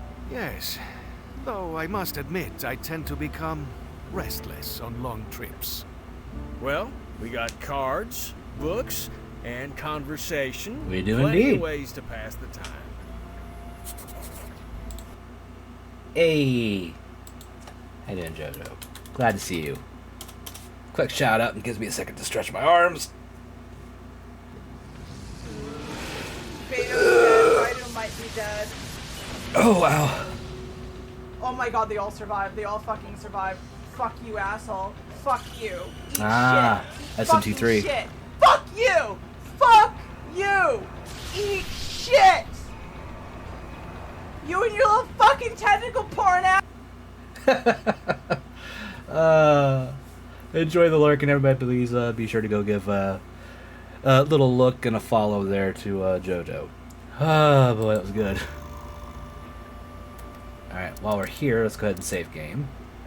I know it just auto-saved, but I'm a cautionary person. Lola must be a reader. Always nice to have some books around. What you got in here? I don't think I've read most of these. Let's talk then, I guess. I don't know. Jake's luggage.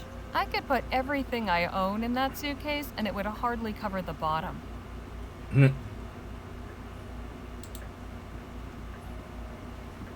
That's what keeps this heap going. Makes it pretty hot in here, too. Well, yeah.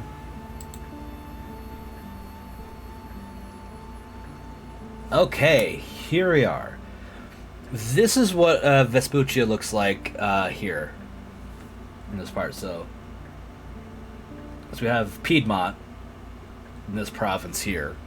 And you have, this is the Western Vespuccia, where we're at around here. Rosewater should be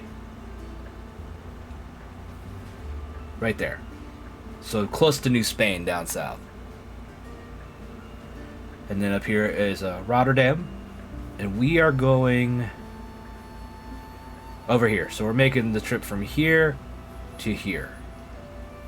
Okay.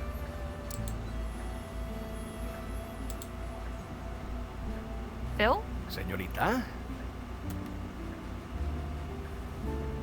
Will this be your first time visiting El Presidio? It will.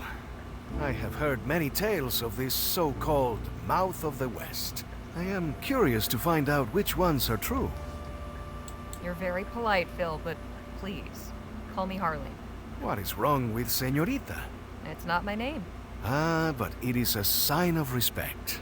I would never dream of addressing a new Spanish lady by her given name. Well, things are different here.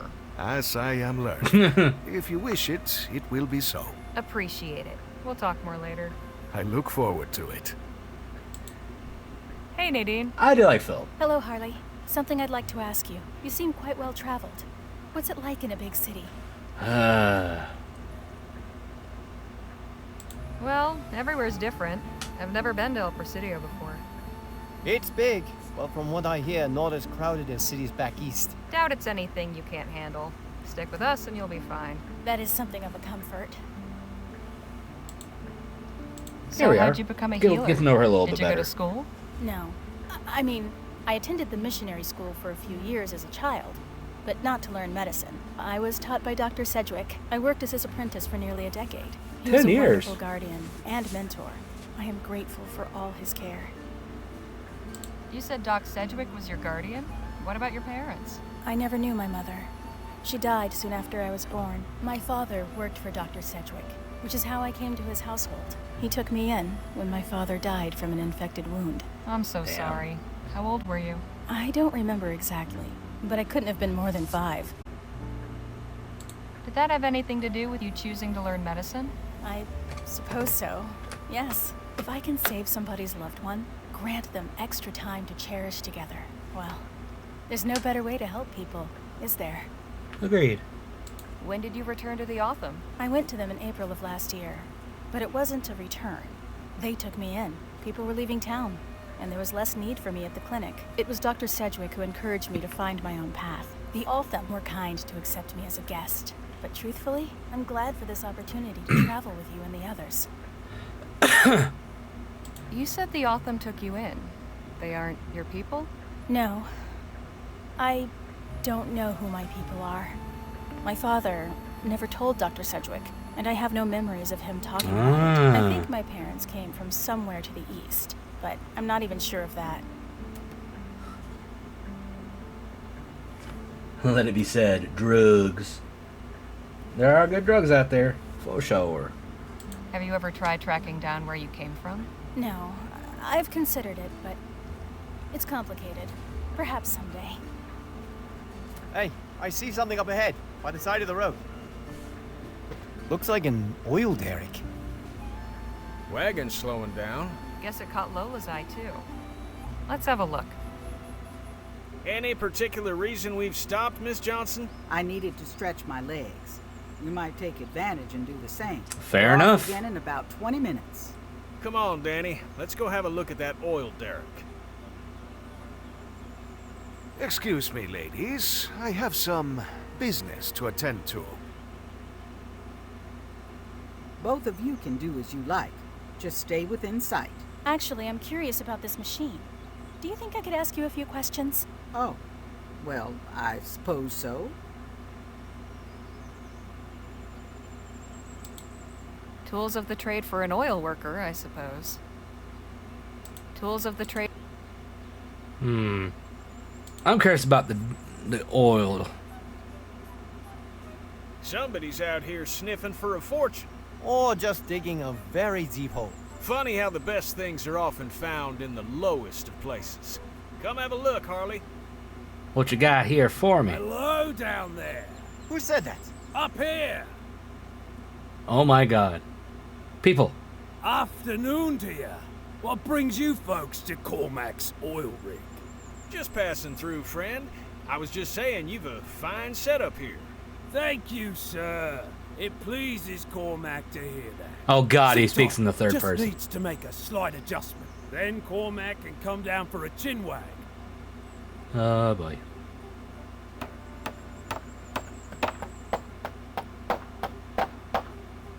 Whoops! Ah! Whoa, damn! Oh. Clumsy Cormac. Jeez, are you alright? All right as rain. Not upright though, no. Oh, Good boy. thing you folks is here. Hates to be a bother, but Cormac is in a pickle. Could you, lend a hand? Cormac would be ever so grateful.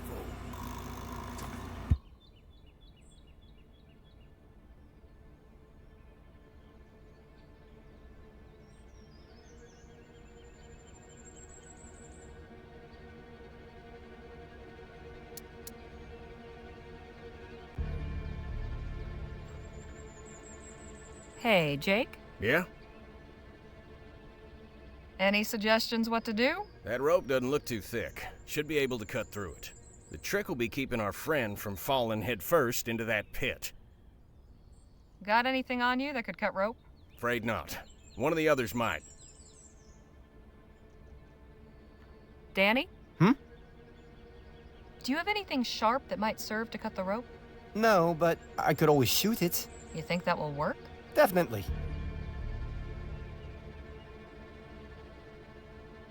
Not a bad little setup.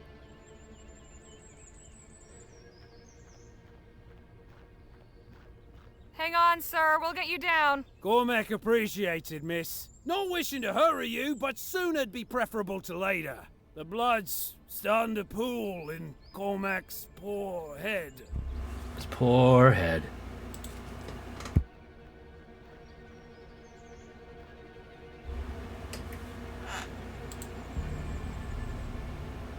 Sorry to interrupt, but What is it?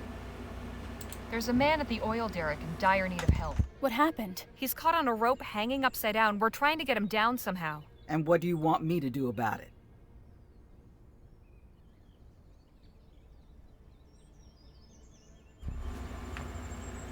Do you have something sharp enough to cut rope? Sure, my hunting knife. Could I borrow it for a spell? Only if you swear to be careful with it. On my brother's grave. Take it then.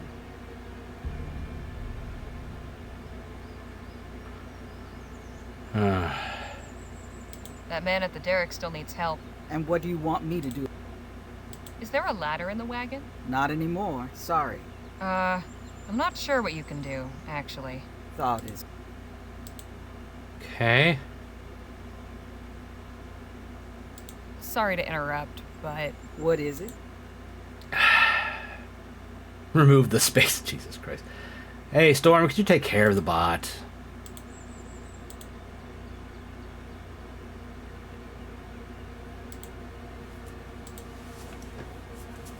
This rope could be useful. Tools of the...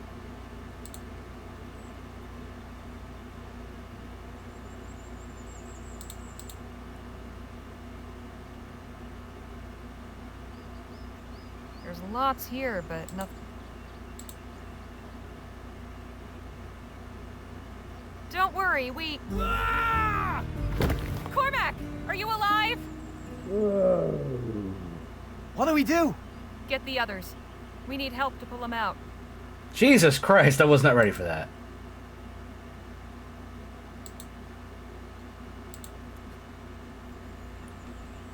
You're very lucky you didn't break your neck. Cormac's got a bit of cat in him. You are making a habit of picking up the fallen, eh, Harley? Men just keep dropping out of the sky. We should be on our way. Suppose Cormac should be thanking you for the help. Sorry about the fall. It's all right, miss. Cormac knew the risks when he took this job. Still beats what he used to do. Come on. We got to get back on the road. Sure you'll be okay on your own? Yes, sir. Cormac can handle himself. Good luck getting where you're going. Well, shit. I guess I did it wrong.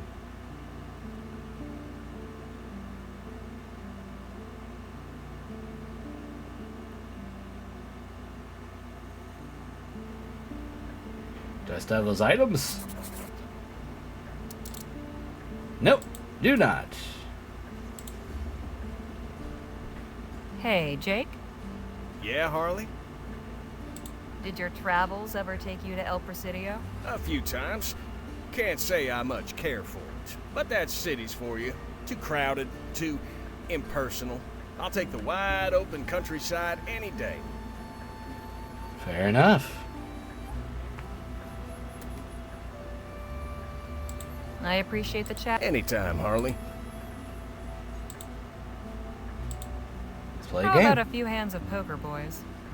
Sounds good to me. What do you think, Danny boy? I don't have anything to bet with. We don't need to play for money. Only our honor at stake.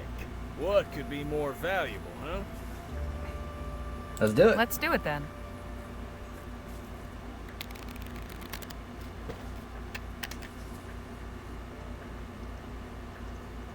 Hell of a game, boys. We're slowing down again. Good. I could use a change of environment. Harley, could I have a word outside? Sure. Okay. Sun's getting low. Time to set up camp. Harley and I'll be back shortly. Just gonna take a walk over to that spring. Danny and the others can aid in the preparations. You better not be skipping out every time there's work to be done, you hear? Shall we? Lead on. What does he want?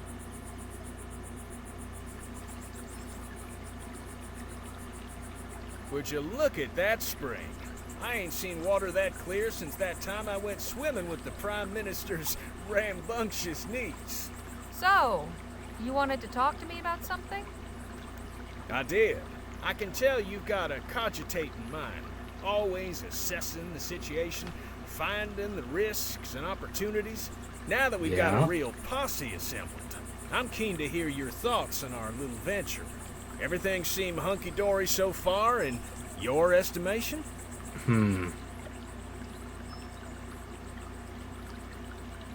Yes, I think so. It's an odd bunch, all right, but all capable in their own way. If a treasure's out there to be found, I think this gang can do it. Delighted to hear it. You let me know if that changes, all right? You got it. Right, That is it? well, we should be heading back. L. Smith Johnson will... Oh, hey there. Howdy, friend. I was about to say, well, I thought someone was trying to sneak up on us. Welcome. Name's Aubrey Trout, but you're not here about me. I reckon you're here for the spring water. Something special about it? Something special about it? This here's an etheric spring. Best kept secret in the Great Western Desert. Etheric spring? Sure. Y'all know about ethericity, don't you? We're familiar. Well, this water's got the same properties. What? Due to a confluence of etherically sensitive minerals deep in the earth, you see. This here's a hotbed. Taking a drink will cure whatever ails you and grant you the strength of 10 men. Of course it will. No kidding.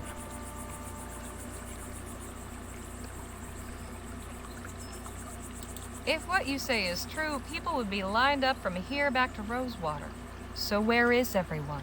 I told you, it's a secret. Well, for now. Once word gets out, I'll be up to my eyes in folks wanting a sip of the stuff. I can see by your face you're not convinced. Maybe this will change your mind. Observe. Jumping Jehoshaphat. Daily sips of this water have conferred upon me a practically superhuman strength. Now, tell me, how old do you think I am? I imagine a spry young feller like yourself can't be more than 25? What if I told you I was 52?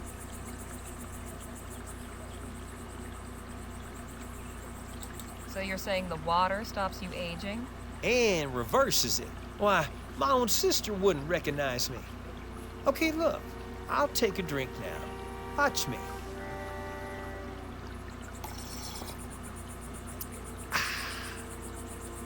There, you see? Tastes like springtime and sunlight. Now, if the water was no good, would I have done that? Reckon not. So go on, friends. Share in the wealth. Take a sip. If it does even half of what you say.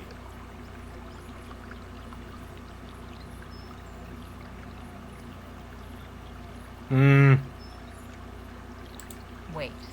I want to see Mr. Trout take another drink. Beg pardon? If this water's so safe, there's no harm in another sip, right? Of course not. It'll only do me more good. Divine nectar. That's what we got.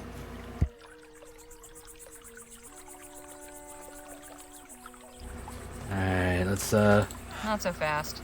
Something is off. Yeah, something does Sure seem you off. won't mind if I have a look around, Mr. Trout. Be my guest.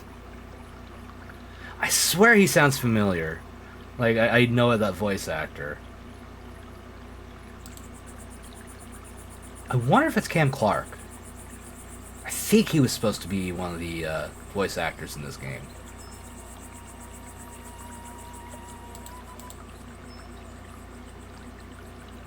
Wonder if this is hiding anything. Ow! Bunch of...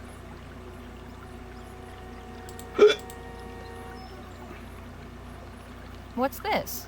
These boards have been badly damaged, but it looks like it says Warning. W-R-N-I. Warning? What's this? A money pouch. There's 10 crowns in here.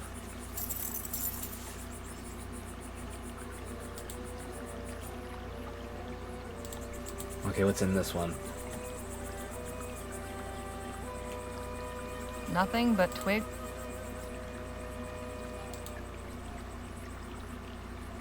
Water of life, huh? Something's not right. I just don't know what.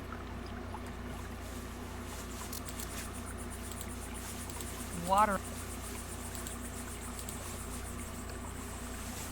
What have we here? Magic Spring didn't do much for this beast's health. Did this poor animal die after drinking the water, or because of it?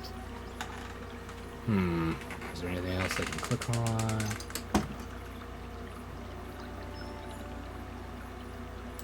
They're circling low. That's not reassuring. Yeah, I give you that one.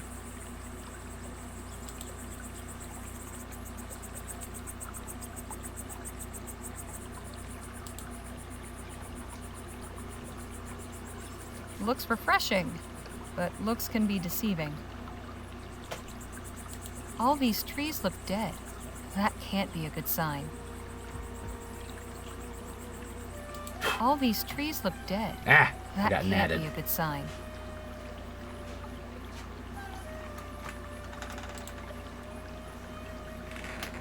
Jake, I don't think you should drink that water. Why not? There was a warning sign over there, and someone destroyed it. Really? That stick's been there since I found the place. Never seen a sign. There was a cow skull in the reeds. Looked deliberately hidden there. Is that right? Yes, I did that. Wasn't nefarious, just clearing the path so no one trips on it. Just have a look at all the trees and plants around the spring. They're dead. I'd say that's a clear warning. Oh, it's a desert. Plenty of straggly-looking vegetation. Yeah. Now wait just a minute. What are you trying to pull here, friend? Nothing. I swear. Right, and I'm the Prime Minister. Quite the little scam you've got going on. I don't know what you're talking about. Oh, I think you do. Jake, maybe you can coax our friend here to talk? I'd listen to the lady, partner, unless you want to be another notch on Gentleman Jake's holster. Okay. I'll talk. The spring's toxic. I trick people into taking a sip and then rob them. Gee, Rover Cripes, that's pretty low. Even for a confidence trickster. You don't kill them. A little sip only knocks you out for a bit. So how are you still standing after all those drinks you took? I got a natural immunity. What can I say? Found a way to turn it to my advantage. And that iron-bending trick? Like you said, just a trick. Of course. I should have seen through that. We got ourselves a real piece of work here, Harley. You're telling me. What do you reckon we should do with them?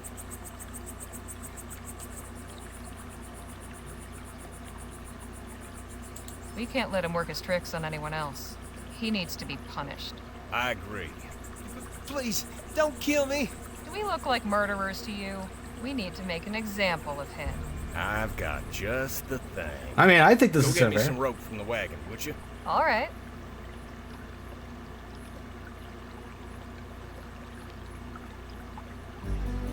That's some fine work, Jake.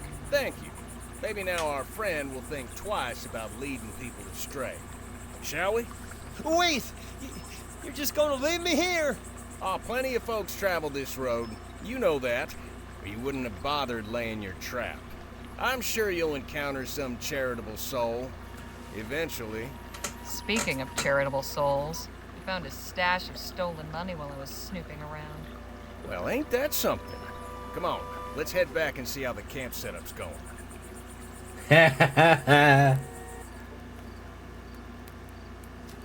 So the little weasels concocted this whole story about how it's an etheric spring and the water has special powers, trying to hoodwink us into drinking it. All I can say is it's a good thing we ain't the rubes he took us for.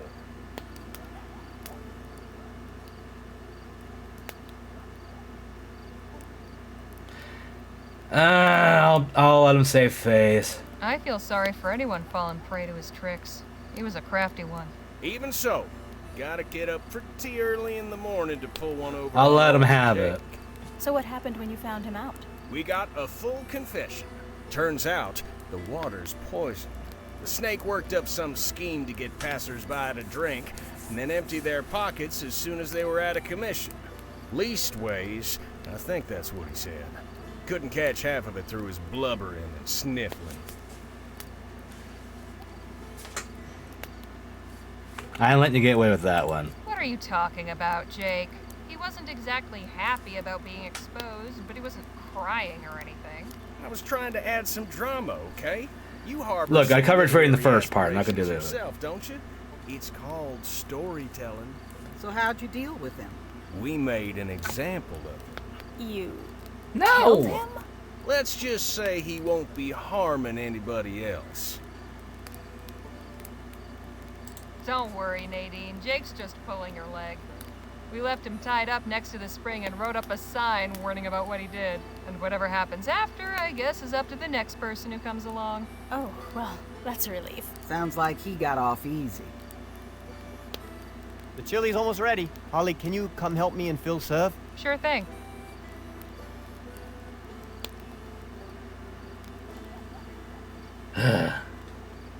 And Jake just That does not smells heavenly. know how to, like, stop The kid doing is that, a good does he? cook, eh? But I believe this chili could use a little of my secret ingredient. What's that? Mezcal. I picked up a bottle before we left Rosewater. Gives it a nice smoky flavor. And makes you feel nice afterwards, too. This group needs a bit of loosening up, don't you think?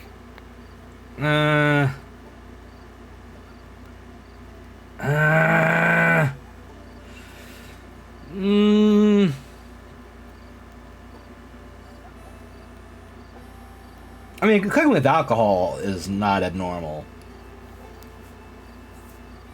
I just don't. I don't know. Like sneaking it in is the kind of thing I'm having. I don't think that's the best idea. Why not? I just don't. So leave the chili be, okay?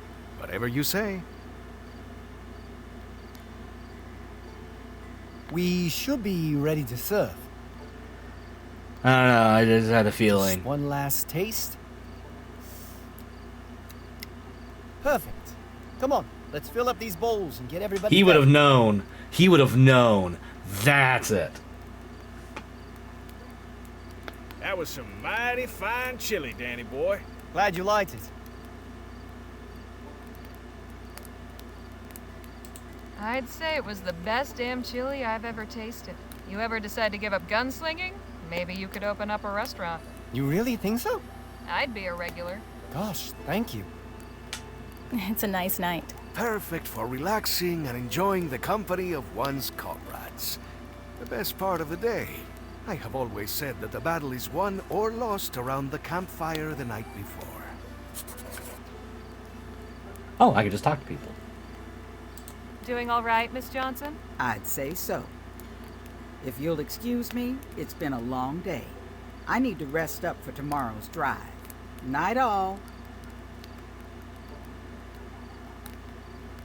Oh, that ends it? Oh, okay. So, Danny, where'd you learn to cook chili anyway? I sorta had to learn. So, before I met Jake, I used to run with some folks who, well, we got into some trouble. We were living rough for a while, and then got sick of the same watery, gamey stew every night. So one day I just scooped out some beans and whatever I could lay my hands on and came up with this recipe. Guess they liked it. I was in charge of supper from then on. I hate to leave such merry company, but I'm suddenly feeling very sleepy. Please excuse me. I'll see you all in the morning. Sleep tight, Miss Redbird. Night.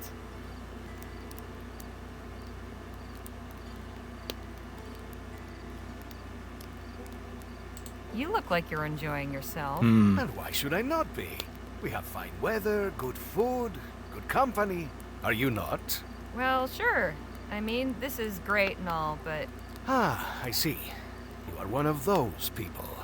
In Spanish, we call them aguafiestas. What's that mean? Someone who does not know how to have fun. How? Kind of hypnotic.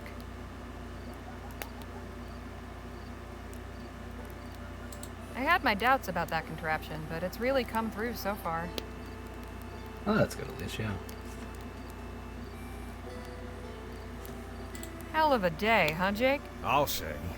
It's disheartening to know there's so many men out there hell-bent on bringing others to ruination. But at least we saw through his ruse. It's as they say. There's a mark born every minute, one to trim 'em and one to knock 'em.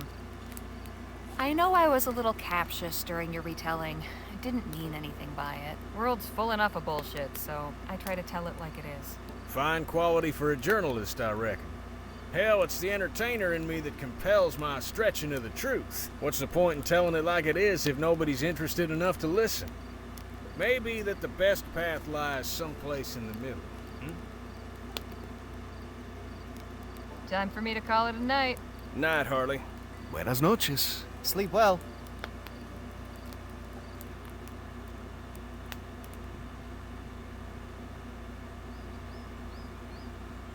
We leave within the hour. Don't leave anything behind. Yes, ma'am. Morning, ladies. Sleep well? Somehow, despite Phil snoring up a storm. Sounded like he was right there in the tent with Nadine and me. Feller works hard, plays hard, and sleeps hard. Nothing wrong with that. Is Danny still sleeping? Nah, he was up at the crack this morning and wandered off someplace. Oh, you don't know where he went? Now, this ain't unusual for him. Reckon he needs some alone time every so often, so I'll leave him to it. Huh. He just wandered off by himself? Is he all right? I'm sure he's fine.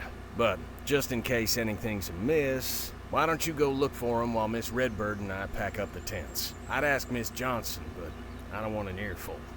All right, I'll go. Yep, that's fine. Danny? You out here?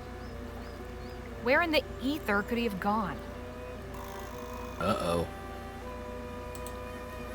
No idea what these are, but they're pretty. The river's pretty calm here, but gets rougher downstream. The river's pretty calm here. Oh. Wait. Oh.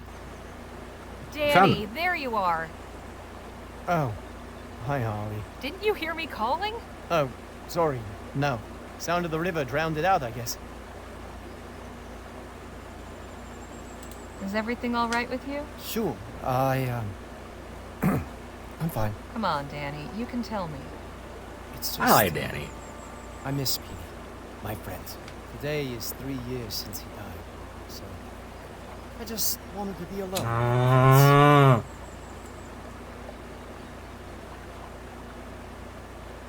I'm real sorry, Danny. Can I help in any way? I don't know. Maybe? See, the thing is, I never got a chance to mourn properly. It all went down so fast. He was gone before I knew it. And I was starting over someplace new. I never got to say goodbye. Here's a thought. How about we make a kind of memorial for your friend? I like your Maybe idea. You can say a few words or something. Might help. It's a great idea. We'll need something to serve as a marker. What do you have in mind? Tree carving. We could carve something on a tree trunk. Isn't that for lovers or something? Not a memorial. Maybe a rock would work. Let's see what we can find. Okay. It was a suggestion. Would this rock make a suitable marker? No, it's not the right shape.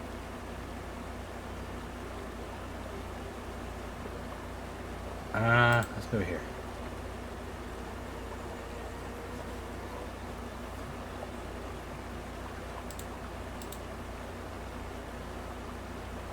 Looks like it fell off that tree not long ago. How about this rock here? No, it's too big.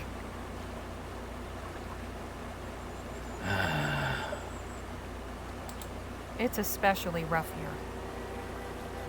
Alright, let's head back.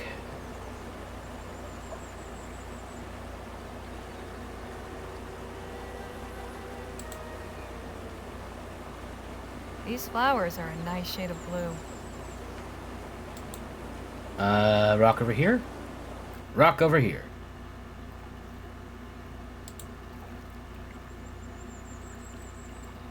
Will this make a good marker? There's got to be a better one. See that rock in the river? Oh, yeah. It'd be perfect for a marker. It's stuck in the riverbed. I can't pull it out on my own.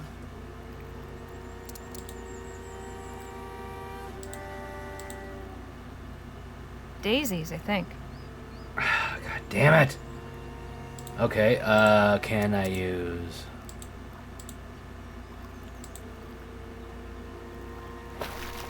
Haha! You did it! Where do you want it? How about by that tree? That's good. Just need a couple more things. Like what? The stone isn't a marker until it's been marked, so we need some way to do that. And I'd like to put something nice on the memorial. People usually do flowers, right? Suppose so. Would you mind if I stayed here? I want to think about what to write. Sure. I'll be back with the stuff once I've found it.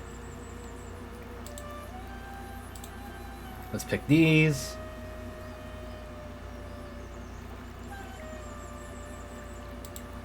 And then let's go this way.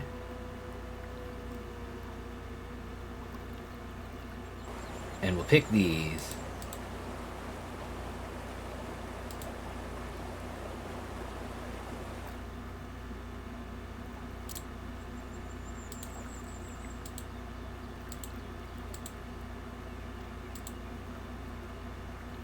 How about these flowers? Hey, yeah. These are perfect. Edie loved blue. Is that right? Oh! Yeah, he had this ratty old blue shirt he always wore. It was falling apart.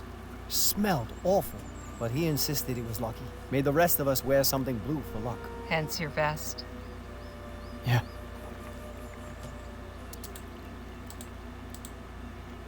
Will these flowers do? Well, I don't know that Okay, okay. The river's pretty calm here. Hey, Danny? Yes, Holly. What was P.2's full name?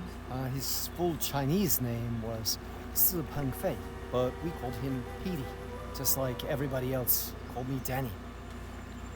So your name's not Danny Luo? It's Luo Danning, but it was easier to switch it around to make it sound more Vespuccian. Just like Phil. Yeah, I guess so.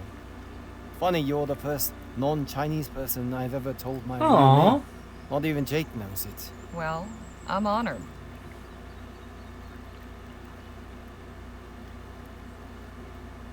Were you and P.2 close? We grew up together. He was more like a brother to me than my actual brother. What happened to your friend? Well, P.2 and I left El Presidio along with 5 of our friends. We were looking for new lives out on the frontier. I told my parents we were pooling our money together to buy a farm, which was true. Except, we didn't actually have any money. P.2 took charge and we all started off working odd jobs here and there. But he got impatient. He got it into his head that it would be easy money to rob a stagecoach. Oh, no. I didn't much care for the idea. But once P.2 put his mind to something, there was no turning back. So the big day came, and things didn't go so well. P.2 didn't make it. I was the only one who did. I'm sorry. Me too. I just wish I'd said something more. Push back harder on the whole idea. But honestly, talking about it helps. So, thanks, I guess. You know, I lost my brother too. Not that long ago. His name was Bill. Really? I'm sorry. Dead 6 years now, but not a day goes by I don't think about him. The pain never really stops. Some days it hurts just a smidge less. It's the most you can hope for. Yeah, I know what you mean. So, how are you feeling? Oh, better, I guess. It's nice to be able to do something for P.2. Could you remind me what it is? Something we can use to mark this. Right. Okay. What is there around here? Actually, can I go back here and ask somebody?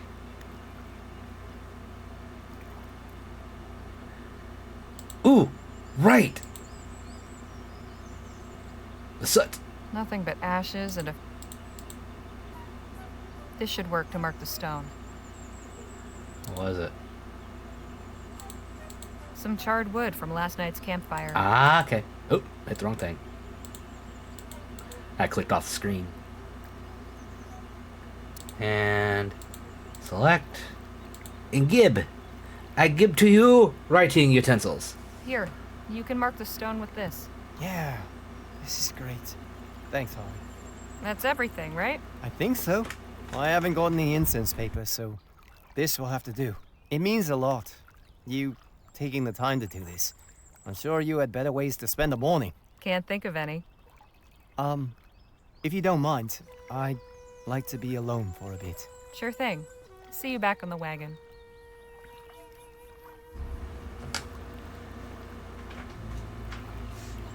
That's nice. I'm glad we could help, Danny.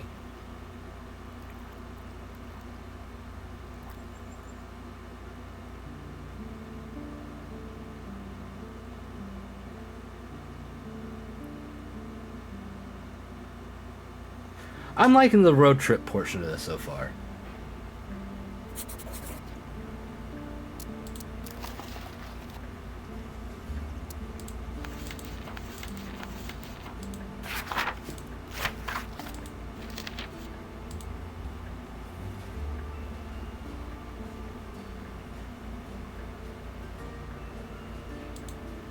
Uh-oh. Sorry, I was checking something. The chat window on OBS said, "Welcome to the chat room," and it was like loading in. I was like, "Oh crap, did it disconnect?" I guess it's just Twitch being Twitch.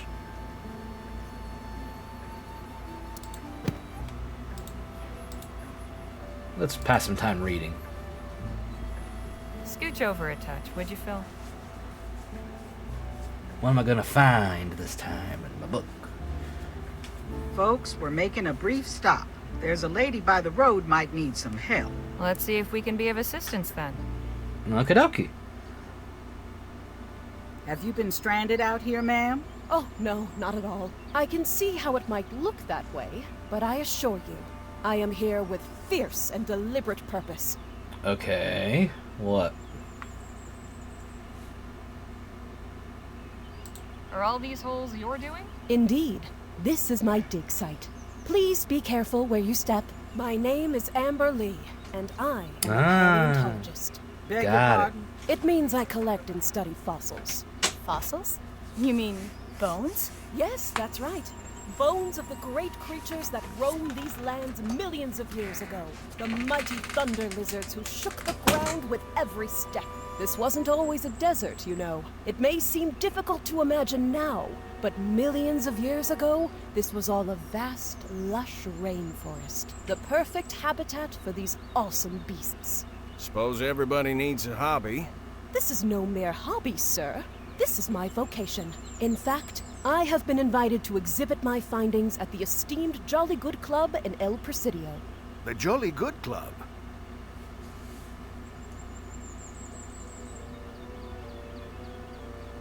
What a coincidence. We're on our way there right now. Is that right? Are there members of the club among you? No. Are you a member? Alas, women are not permitted to join. They have made a special exception to allow me to give my lecture, and they are expecting something spectacular. If I don't find something truly extraordinary to show, Stuff got I'll be disconnected and implied. reconnected. Fortune has not been in my favor on this expedition. I am certain this area is full of treasures. Fossilized remains, that is. But the Earth stubbornly refuses to yield up her secrets. Say, have you any experience with excavation? Afraid not. Can't even remember the last time I touched a shovel. Oh, no matter. The digging isn't even the most important part. It's the handling of the fossils. As long as you've a delicate touch, you'll be a great help. I shall compensate you for your trouble, of course. How much are we talking? I'll need 2 field assistants. I am prepared to offer you 5 crowns each for a day's labor, and double that if you turn up something I can exhibit.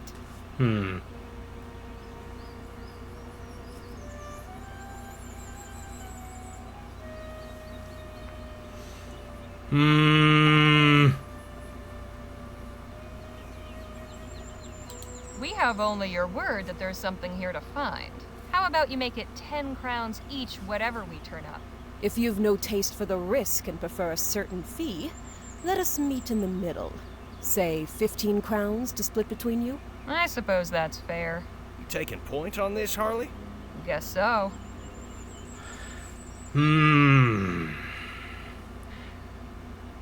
Nadine, want to help me out?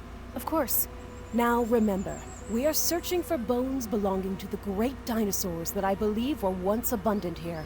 They may be scattered in pieces. I aspire, above all, to discover and assemble a complete skeleton for display. I figured with her My work holy as, grail, you know, a if doctor, it will. would If help you to have uncover someone with anything useful, be sure good to tag care. it for classification. Don't waste too much time. We got to keep moving. We shall Yes, ma'am. reconvene in an hour. All right, but not a minute more. May fortune favor our search. Oh, okay. Left click on the brush or trowel. Select tool.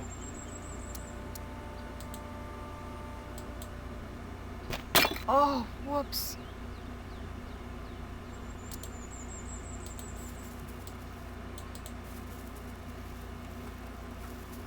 How'd I break something? Alright, we'll brush first.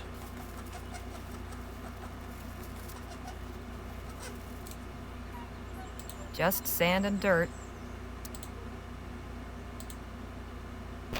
Oh, whoops. What?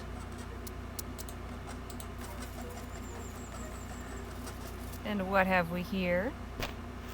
I could probably get a few crowns for this.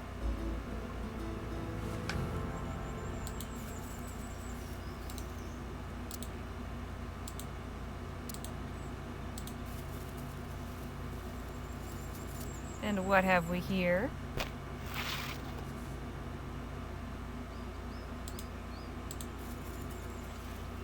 Okay, I see how it's wanting me to do it.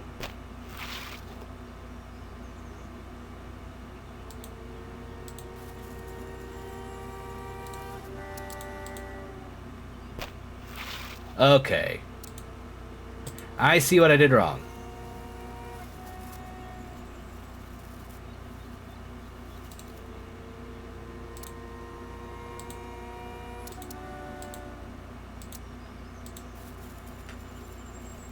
Okay.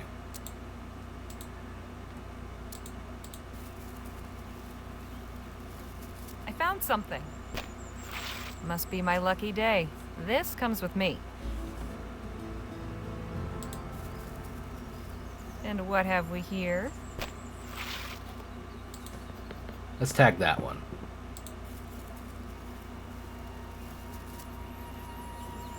Anything else? No.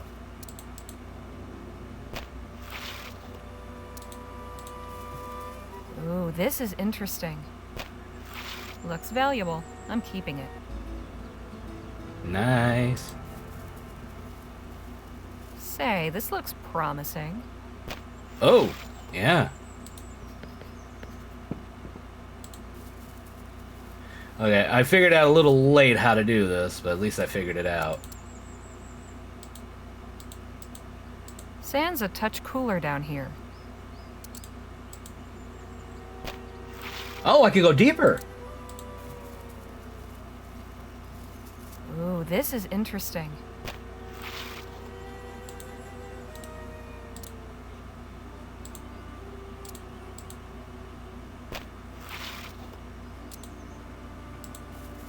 I found something.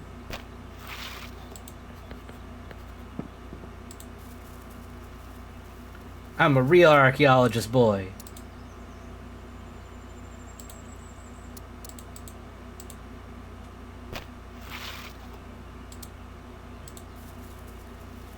Well now, what's this? Oh, wow. Big moment, fam. I'm about to put on a pair of brand new socks. Hell yeah.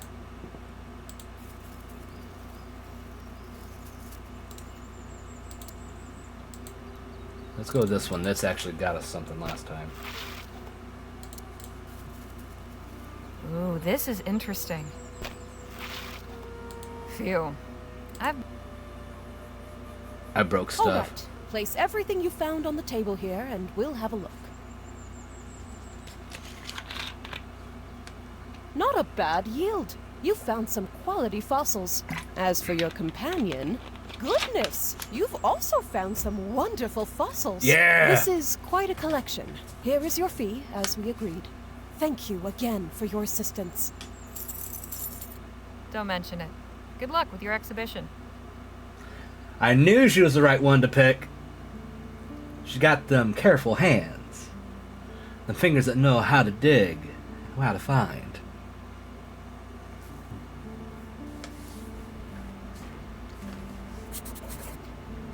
Alright, let's see. Let's talk to him. Phil? Harley? Now we've got some time.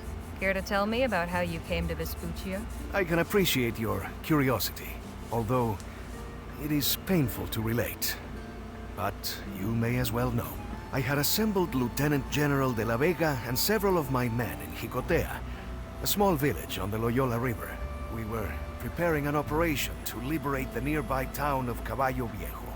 The Spanish army had it under occupation for some weeks, seeking intelligence on our movements. But before we could act, they struck without warning. Damn. Without mercy.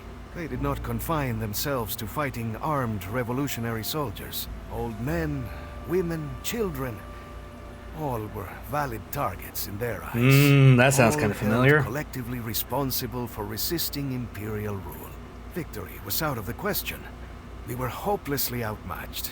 Many brave souls laid down their lives to allow innocents a chance for escape. As civilians fled the village, I led the retreat north with Lieutenant General de la Vega. We gathered what we could of our forces from other positions along the way. It was clear that the army would relentlessly target any village known to harbor revolutionary cells and administer the same treatment. I left Jicotea a smoking ruin. I could not allow that to happen again. Temporary exile was the only alternative.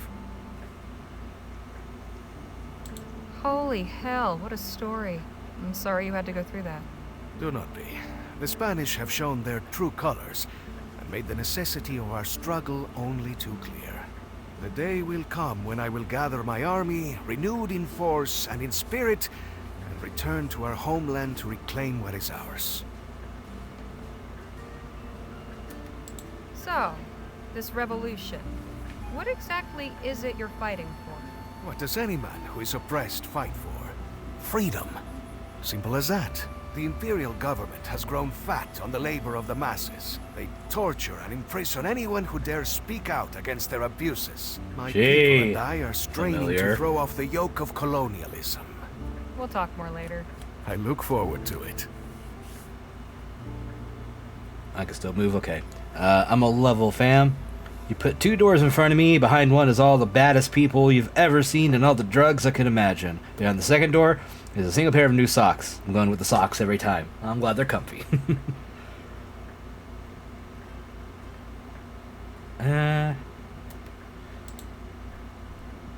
Hey, Jake? Yeah, Harley?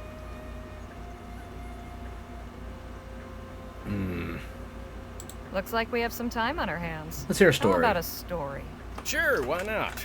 It was 1842, and I'd been hired by the sheriff of Bleachbone Gulch to track down some cattle rustlers. It was a long and winding trail, but by following the signs, I finally tracked down the stolen herd and the rustlers' camp.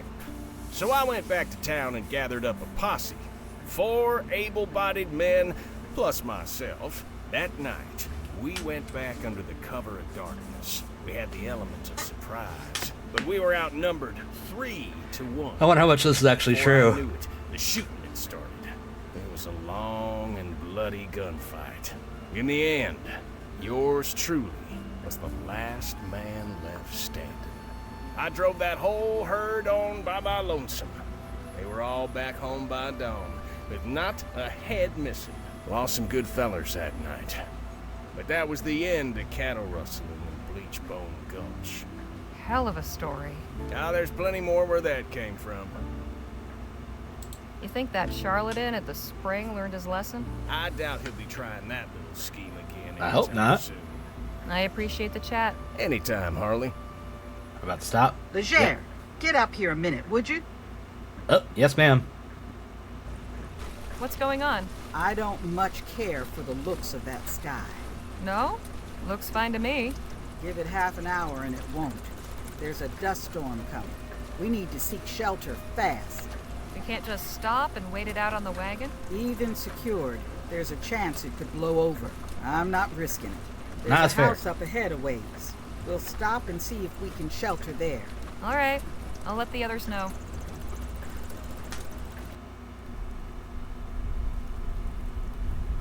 Well, yeah, I'm gonna trust her. She knows what she's talking wasn't about. Kidding about the storm picking up. Is someone living here? Let's go on and knock on the door. Hello? Anybody home? No answer. And wouldn't you know it, it's locked. There's got to be a way inside. Was that you making all that racket? Oh! What in God's green earth are you doing out here in this squall, young lady? My companions and I need a place to ride out the storm. We thought this house was abandoned. Well, it's not. But how many are ye? There's 6 of us. That's our wagon back there on the road. Well then, go fetch 'em. You're sure? I won't have ye blow away on me porch. And you'll be keeping an old man company. So long as you're not bandits or thieves, are ye? No, sir. We're fortune seekers. Of an honest sort. Then we'll be getting along just fine. All right. Now, get your folk in here quick, before we all get whisked to Kingdom Come. God, it's nice to meet nice people. Appreciate you letting us ride out the storm in here, sir. Mighty good of you. Ah, of course. As I told your mate, I'm glad for the company. I just noticed his leg. Home. I'm Captain Philip Boylan. Pleasure's all ours. I'm Jake Ackerman. And this is Miss Legere, Mr. Luo, Mr. Marquez, Ms. Redbird, and Miss Johnson. Fine-looking crew, sure. And not to worry, there's plenty of space here. I've a spare room upstairs and a settee in the library. So, Captain Boylan, would that be a sea captain? Aye. We're a long way from water. What brought you out here? There'll be time for trading tales soon enough. For now, I'll be needing some assistance. I was about to start supper. Seeing as I'm setting extra places, I could use a couple Oh more man, hands. Danny. I'd be glad to help. As would I. Ah, grand. Could you use another? Sure. All right, shall we? The rest of ye, make yourselves at home. I'll sound the gong when supper's ready.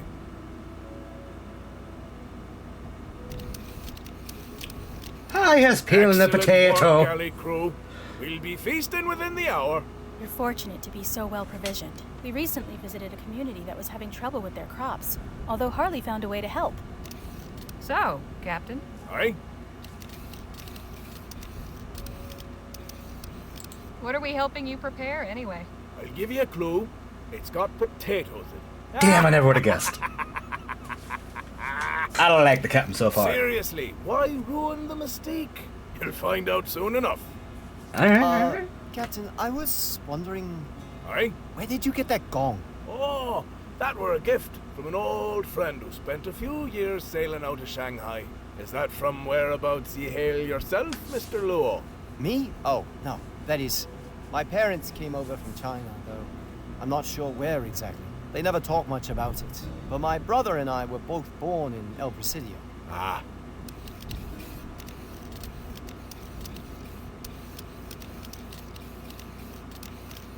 So have you ever been to China? No. I hope to go someday, though. Maybe I can convince Jake to take his show overseas Ooh, once this interesting. trip's over. Maybe. Stranger things have happened. So does that mean you speak the language? Yes. Although my parents wish I spoke it more. That might come in useful in El Presidio. Well, I'll try my best.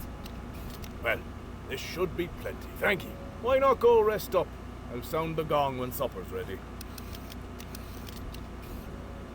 That was lovely. What an interesting life he's led. I bet he's got as many stories as Jake. Now, speaking of which, I better go find him. I'm going to look in the library.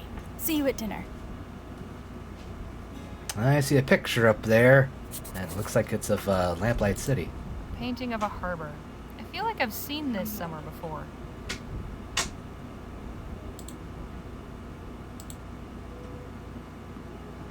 That probably goes to a closet or a basement or something. An impressive weapon. If I had to guess, I'd say this came from someplace in Africa.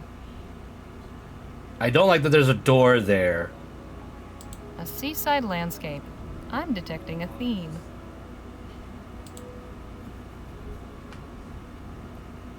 It seems the good captain is an avid reader. No kidding. These shelves are full of ship's logbooks. Captain Boylan had a long career. Who's that? Palace, I believe.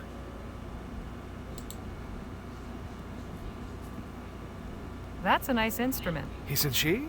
Very finely crafted. I wonder how the captain came by her. A gentum jug. Say that 5 times fast. Some kind of navigational instrument. I haven't a clue how it works. Admiring the captain's collection? I am. Such curious objects. They are curious, I'll give them that. Quite a collection, huh? You know, Dr. Sedgwick was also fond of collecting. Not like this, though. Mostly things like medical diagrams, antique surgical implements, and wax anatomical models. When I was young, I used to go into his office to sneak peeks at the old books that had illustrations of people showing different afflictions. Pustules and lesions, scrofula, all the venereal diseases at once, that sort of thing. Jesus They were Christ. kind of horrifying, but also strangely fascinating. Why, Nadine, you absolute scamp. Should I try that door?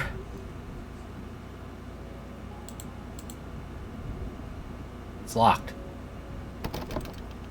Locked.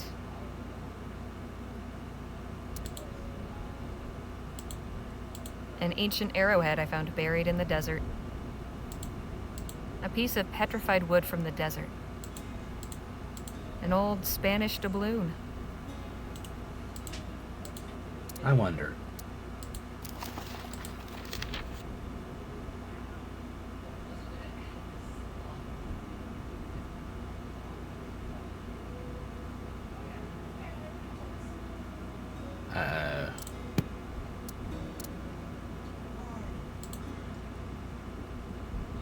I haven't had a reason to pick a lock. Or tools to do it, so...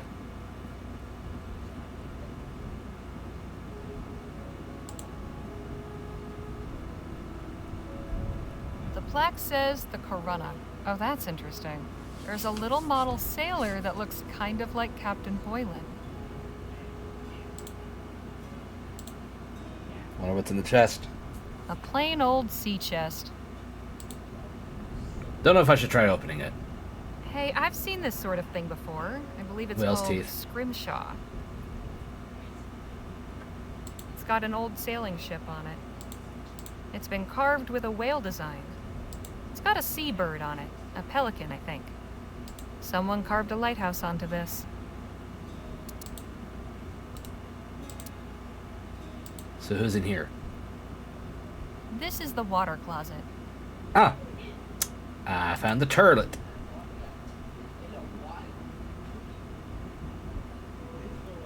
Miss Johnson, there you are. Yep. Can you see anything through that spyglass? Just the wagon. Wanted to make sure it's standing up to the storm. And is it? Seems to be. Excuse me, won't you? Sure.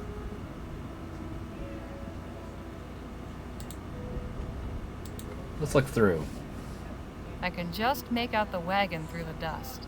At least it hasn't blown away. Can't see much aside from the wagon parked down there.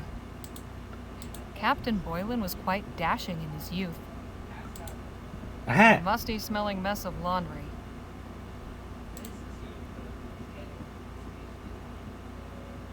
It's empty. What's this? Finely carved. Must be quality craftsmanship. I shouldn't be snooping around. Yeah, fair enough. I shouldn't be snooping.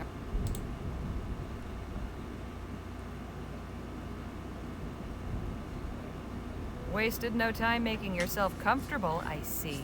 My back's been acting up lately, you know? Truth is, it's been a while since I was out on the road like this, camping with only a bedroll every night. Guess I got used to inns and soft mattresses. And there's a decent bed. You lost your edge, man. Now, it ain't like I've gone soft or nothing, just, you know, showing my old bones some love. We can chat after supper.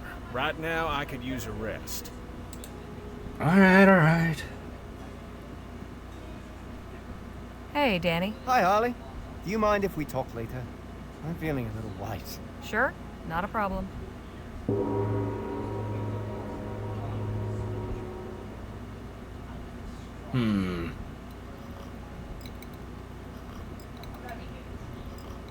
I can't remember the last time this table was so full.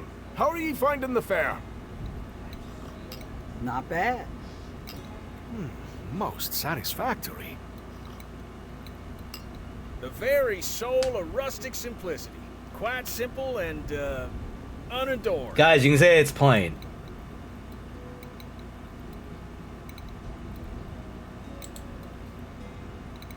And no adornment needed. My compliments to the kitchen. But then I'm not exactly impartial. In any case, it's been a real pleasure having a proper meal at a table. And roughing it then? And how? The campfire don't compare to this. Where are you folks headed? El Presidio. Ah, I used to sail out of there.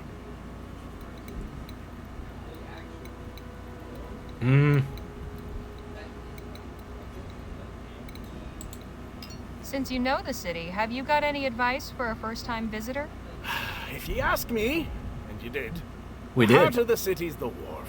You'll not see a more eclectic mix of folk anywhere else.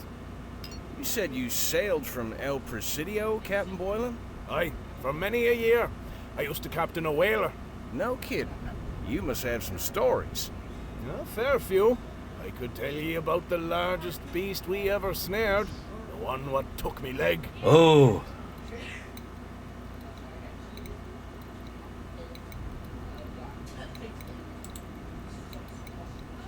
Sounds interesting, but maybe we could hear it after dinner? Aye, fair enough. Yeah, probably not a good thing to talk about. It's like, so then it tore, the sinew stretched. You know, No, that was a fine meal. And a fine meal should be followed by some fine rum and conversation. Would ye care to join me in the library? That sounds like a perfect way to pass All the right. evening. I'm going to retire. Sounds like the storm's died down, so I'm bunking in the wagon. You sure that's a good idea, Miss Johnson? I'm sure. See y'all bright and early. All right. Sure you won't have some rum, Miss Redbird? I'm sure. Thank you. And for you, Miss Leger. I don't know why. Should I?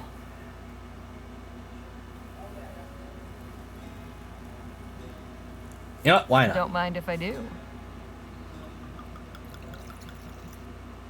A toast to new friends. Cheers! We know at least one person won't be drinking, so we'll be fine. And it's the doctor, so we're good. Where'd you say this stuff came from? A gift from an old friend in Barbados. Best rum in the world, in my opinion. Got plenty more in the cellar. You're welcome to it. Now then, Mr. Marquez, I had a question for you. I may have an answer. Am I mistaken, or are ye of the new Spanish persuasion? I am, yes. Grand! I'd like ye to have this.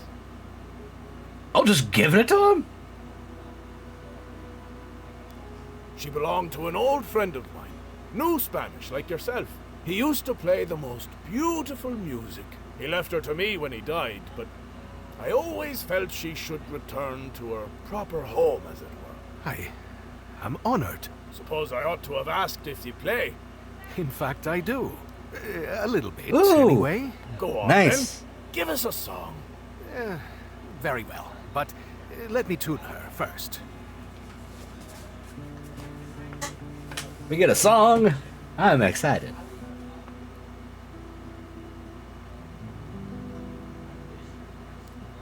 That should do. Now, let's see if I remember.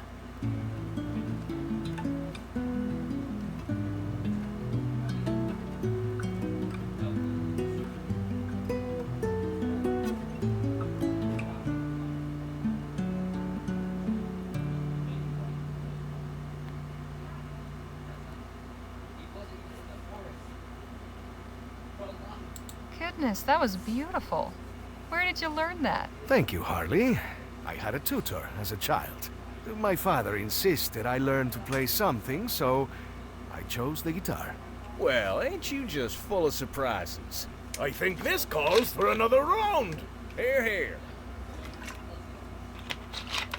Music and drinks with people after a meal? Sounds nice. Had some drinks and music. How about a tale or two? I owe ye one after all.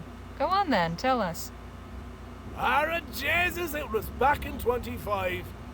I remember it well. We was circling a lagoon off the coast of New Spain. We were on the point of giving up, when suddenly this great monster breaches off the port bow. She was the biggest I'd ever seen. I shouted the order to launch the whaleboats in pursuit. All me men put all their backs and all their hearts into rowing, so they did, and soon we was on her like flies on shit. All around the water was churning white with foam. The beast surfaced again, so close we nearly capsized. But the harpooner, God bless him, had steady legs and a steadier aim on him, and he struck true. Then the battle began. Oh, how she thrashed and reared. Somehow the rope got wrapped round me leg and pulled and tore almost clean through. I thought I was a goner, for sure. But it wasn't over yet. At last, the beast tired out. He hauled her in just as it was getting dark. Cutting her up was no easy job. She was 50 foot if she was an inch. I got a good sum for all that oil and blubber. It wasn't only the whale went under the knife that night. Oh no. Doc cut me up too. Taking care of what little was left of me leg by that point. Saved me life. Quite a tale. And with that, I'll leave ye for the night. Stay up late as ye like. All I ask is ye not disturb me in me quarters. I'm not a light sleeper, but I can be a right bastard when startled. I promise we'll steer clear and tiptoe quieter than the angels. Good night, Captain. See y'all in the morning. Don't know about you folks, but I ain't ready to bed down just yet. Yes, the night is still young. Let's say we have a couple more rounds. And the rum's all gone now. Captain Boylan said he had more in the cellar. I'll just go fetch a bottle or two. Oh, bad news. Cellar's locked. Oh, chingada. Guess the party's over, then? Not necessarily. Harley, would you be so kind as to apply your skills to our little problem?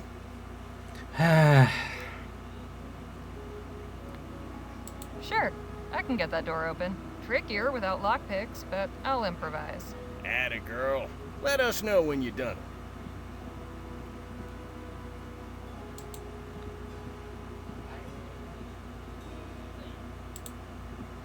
Alright,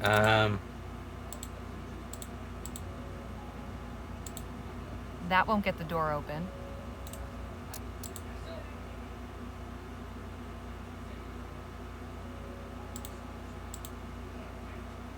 That won't get the... Imagine bringing down... Maybe there's something in the kitchen?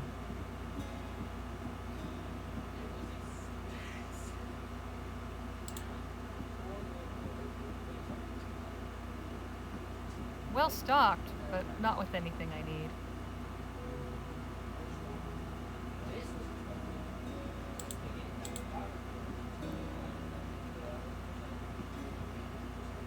Full of matches. One of the doors is slight... I shouldn't be snooping around. I have a reason. Trying to find a pick. Don't mind if I do.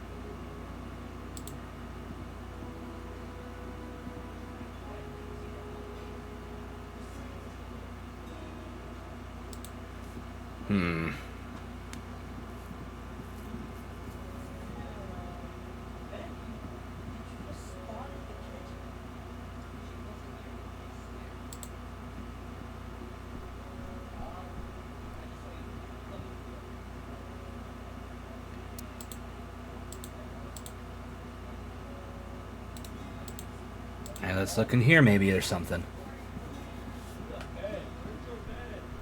I shouldn't be snooping around. We have a good reason. Function. I should...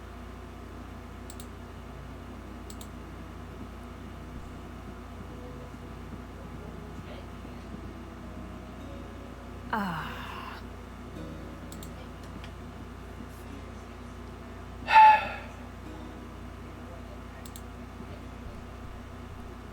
A ship in a dense fog. He's not in here, is he?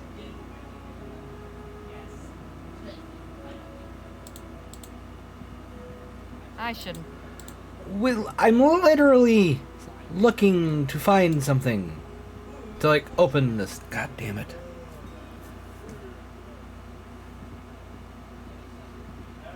Because his room is back there. I'm not going to fuck with that.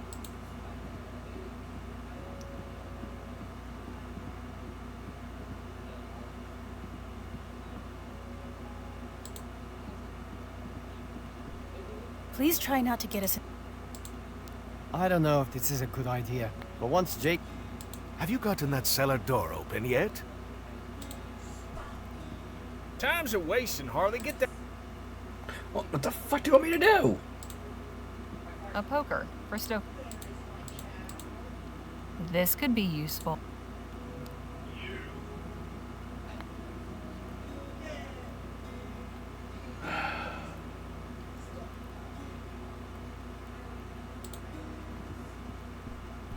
The label says Barbados.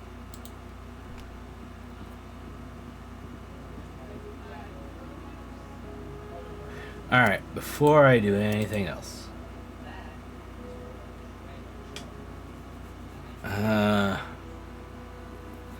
In case this fucks up.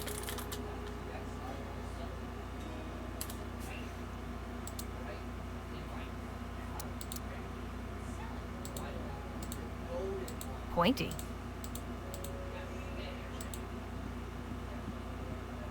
I could try prying. I don't want to pry the door open, god damn it.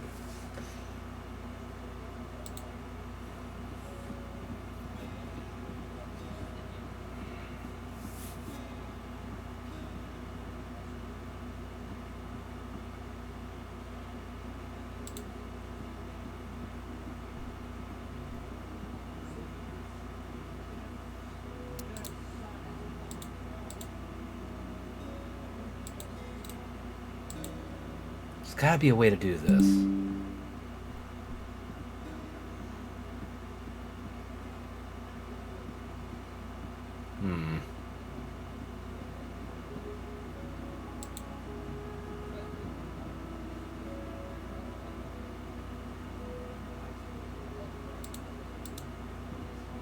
I shouldn't be snooping around.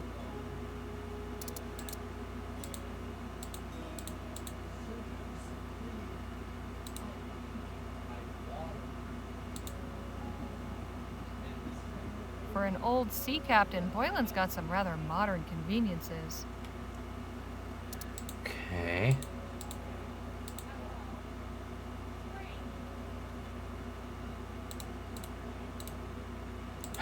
Damn. I don't want to pry it open. He's been nice to us. I don't want to like break his property. Probably should have fucking said no.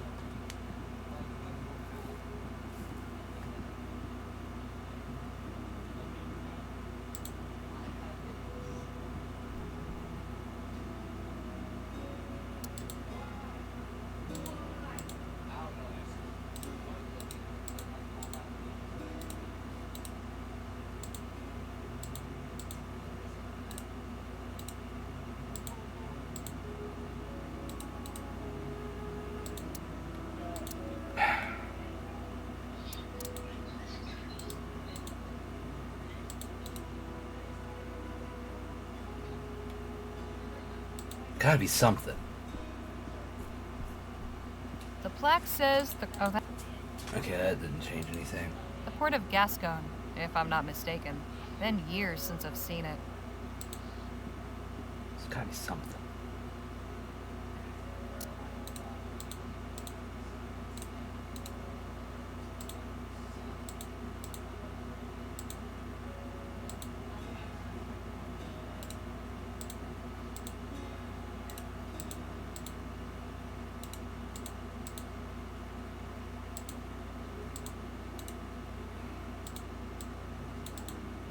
I'm trying to look at... An ancient arrowhead.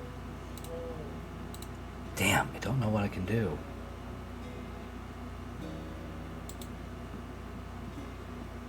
Wonder how Lola's doing out there. I wanna know, I can't get outside to tea. Let's go in here and...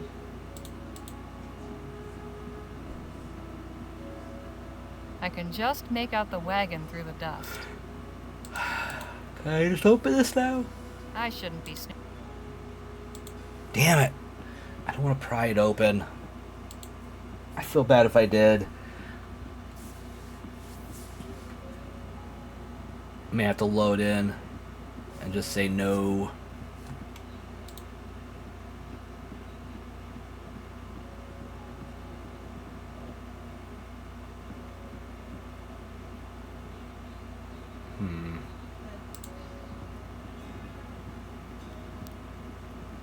Classical dialogue. Atlases, These shelves are full of ship's log... So I'm just trying to find whatever I can. Nautical adventures, war stories. We're in the middle of the desert, but it feels like we could be at sea.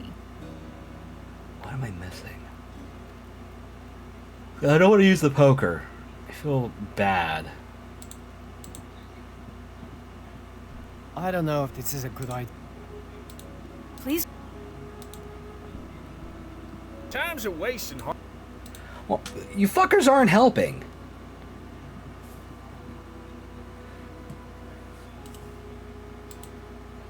Pointy.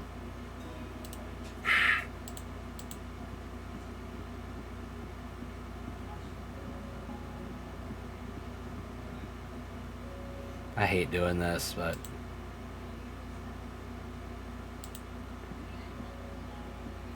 This door goes into the cap...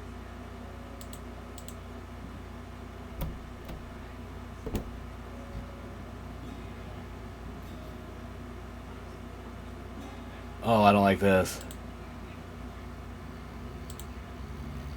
No mirror. I guess Captain Boylan doesn't do... Better not. Don't...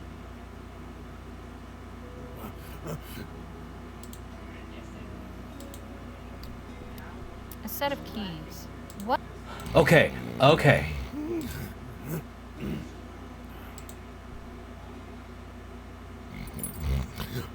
Got him.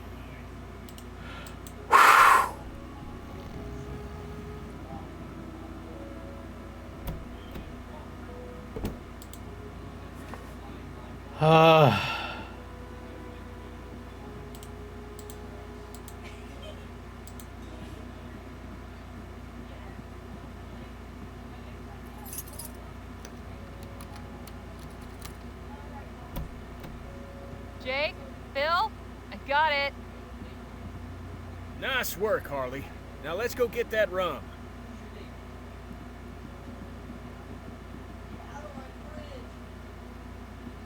I cannot see a thing down here. How about we light that wall lamp? Well, I just so happen to have some matches.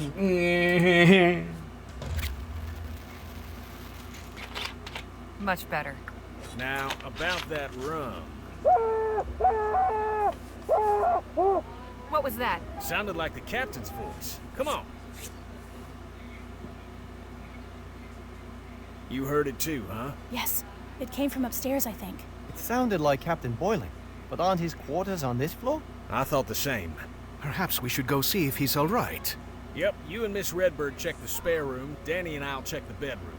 Harley, you look in the captain's quarters. We ain't got time to lose. Something be up.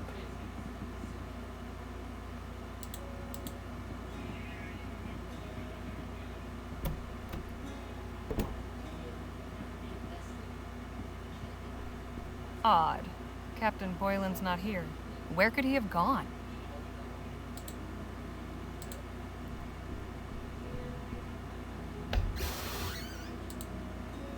Can't really see anything in here.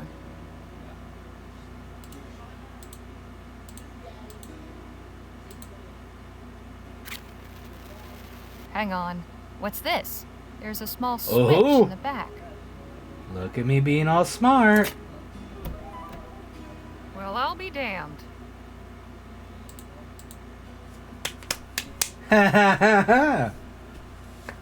There's an old book in here. A journal. Better take it. There's not much in here. I guess, Captain... Here's an interesting passage. Fisher landed another whale today on his first shot. I asked him how he managed it. Turns out he's been tying his wife's kerchief to the harpoon handle.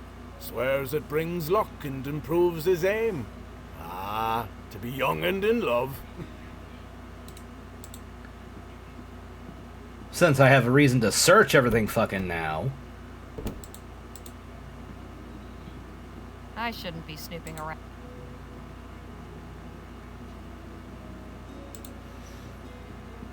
I'm gonna go look at that. Can I look in the cellar? Later. Fuck.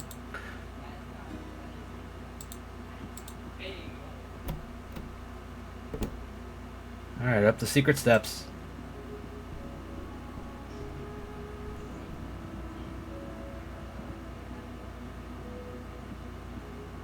Captain! You're still breathing, thank God. Hang on, I'll get help.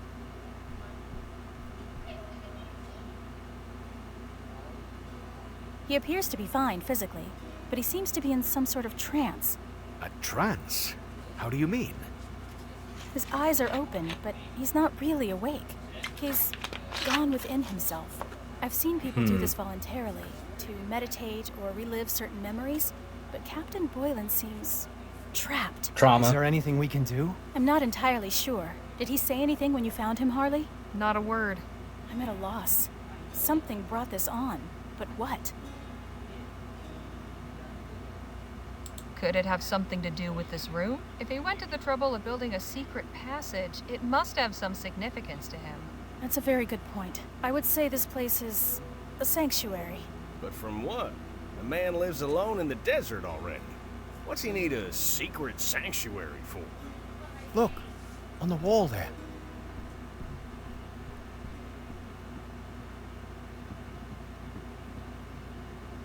It's a sketch of Captain Boylan with 5 other men. His crew, maybe? There's a signature.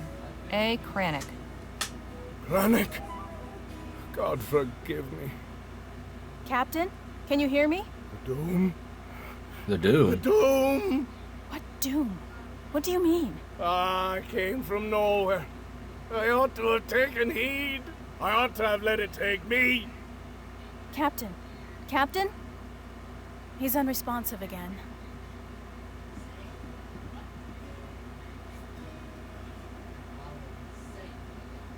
Poor man. It's clear he's suffering. I only wish I could diagnose the cause. I think I have an idea. Yes? That chair, the way it's positioned, facing that sketch, this room being hidden, I think something happened to those men. Something bad. And I think the captain blames himself for it. He probably comes in here to punish himself. Oh, how you figure that? Because, well, call it a hunch. I don't know. Seems kind of far-fetched, don't it? Not entirely. I've read some of the new theories about the study of the mind. A particularly traumatic event may have shaken Captain Boylan's sanity. Yeah? So he has gone mad? No. Yes, but Well, he may not be beyond help. We could try to reach him. I could try I mean, a form not of mad, hypnosis. but yeah. Oh, sure. That's where you get him to cluck like a chicken, right? Not at all. It means he would be calmed and put into a receptive state. Then we could speak directly with his unconscious mind. But to have the best chance, we would have to recreate the environment he's experiencing as accurately as possible.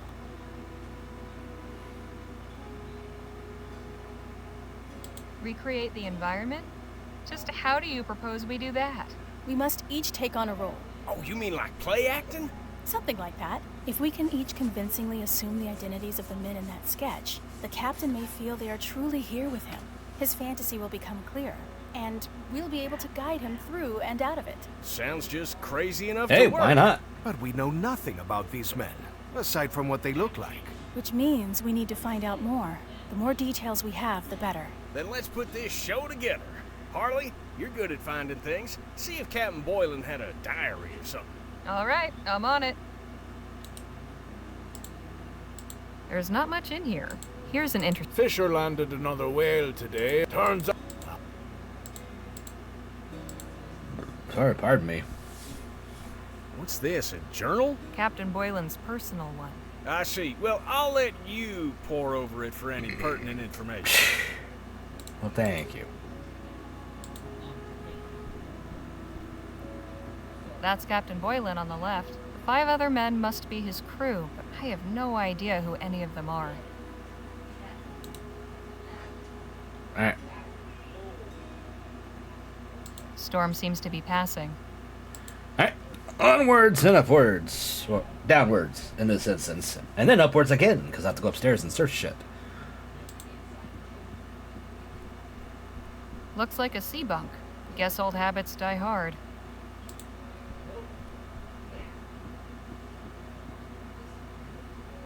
And now I can snoop freely. Not much inside. There is a folded up piece of paper. Seems to be a recipe for sea biscuits. There's a note. Your favorites. Told you they were simple to make. Perhaps someday you can whip some up for me. It's initialed G-O-M. Okay. Now let's check downstairs in the basement.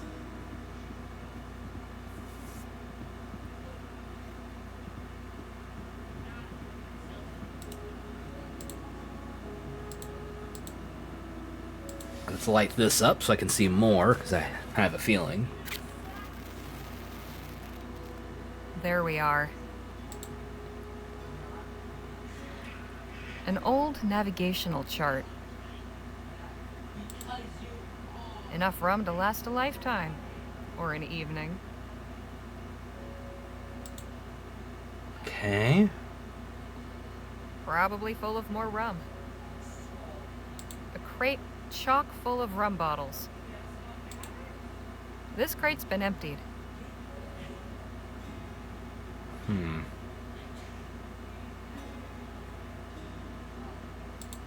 Probably full of... Is there nothing else here? Okay. Alright, back upstairs, I guess. Thought there might be a clue down here.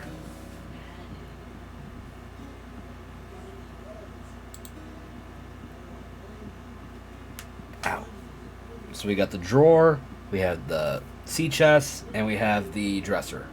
So the sea chest is right here, so let's go ahead and open this up. Spare linens and an old sketch.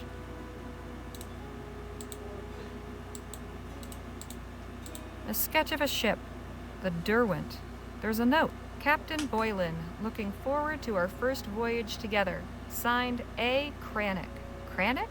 That's the same name on the sketch in the attic. So the Derwent must be the ship I'm looking for. Okay. The plaque says the... Oh, that's interesting. There's a... And that other... I need to figure out exactly who it is. Okay, I didn't know there was going to be extra dialogue on that one. My bad.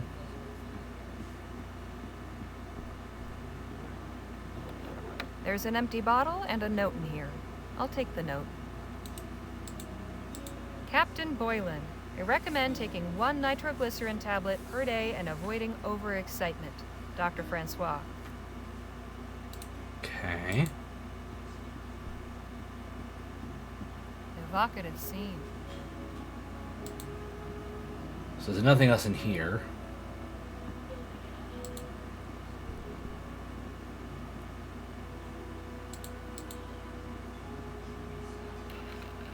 Looks like a navigational chart. I'll take it with me. Aha! There's a path drawn around an island that says Detour. The name of the island's been crossed out. Okay. Now the reason to go back Captain Boylan was downstairs. quite dashing. Okay.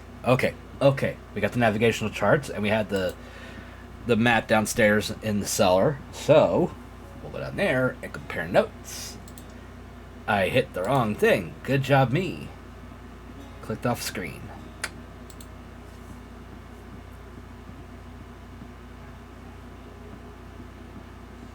Alright. I knew it. These two charts show the same land masses. The island crossed out on my chart is called Hastram Scary. There's not much in here. Fisher landed another whale. Turns out he's been tying his wife's kerchief. Wait, Fisher is his There's first. not Is much that in his here. name? Here's an intro. Fisher landed another whale. Okay. Turns out. Okay.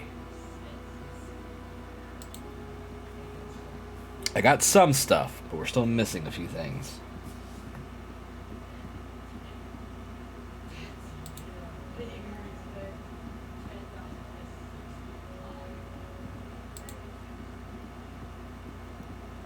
We were in the middle of the desert, but it... Such an intricate design. Is there anything else in here? The label says Barbados. Ooh. Ah, here we are. The logbook for the Derwent. Yes. The Derwent sailed out of El Presidio in 1830. Listed crew is Captain Philip Boylan, First Mate Michael Benelli, Navigator Karenga Payo, Harpooner Jalal Fisher, Dr. Jonas Francois, Cook George O'Malley, and Alfred Cranach, profession unlisted. Okay.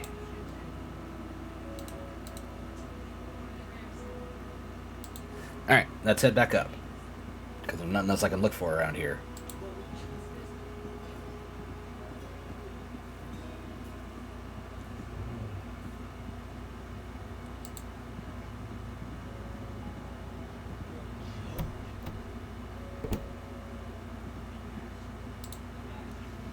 Ooh.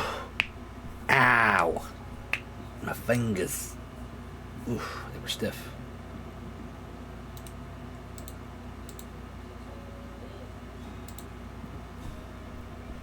I'm not sure what I'd do with that. I found the ship's log for the crew in the sketch. Nicely done. Let's have a look.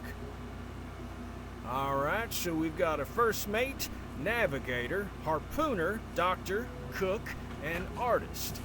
We can probably leave that last one out. Okay, so Danny can be the cook, Nadine the doctor, Phil the harpooner, you can be the navigator, and I'll be the first mate. Oh, don't you think I ought to be the first mate? Does it really matter? Reckon not. Right, now all we need are some props. Props? Sure, for Yeah. authenticity. Have another look at the sketch. He's not completely wrong, I guess. Each of the crewmen is either wearing or holding something unique. Jake's right. If we each have the appropriate item, it will increase our chances of convincing the captain that we are his former crew. I'd also suggest trying to learn at least one personal detail about each one, just in case. Okay, I'll have a look around. Bring me any items you find. And let me know when you're ready to begin the performance. This is a lot to keep track of. I'd better make a list. Alright, so That's we got... Captain Boylan on the left. According to the ship's log, these other men are harpooner Jalal Fisher, cook George O'Malley, Dr. Jonas Francois, first mate Michael Benelli, and navigator Karenga Payo. Okay. We got the hat, the whale statue upstairs, the harpoon.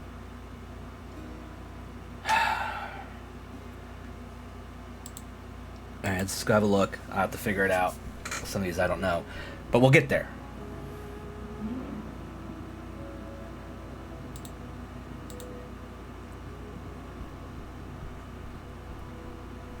The captain won't miss this for... The captain still has some old country pride. Alright.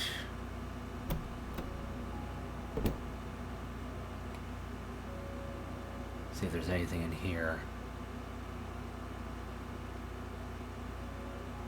Nothing. Definitely not the one that got away. Okay. The harpoon's easy. It's right above the door here.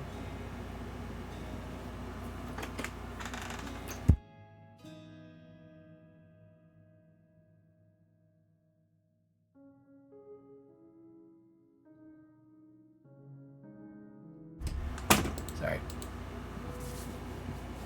Had to talk with one of the kids real quick. Can't reach it from down here.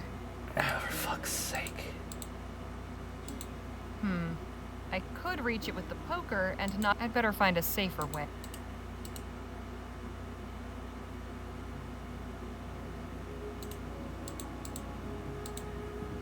Can I bring a chair?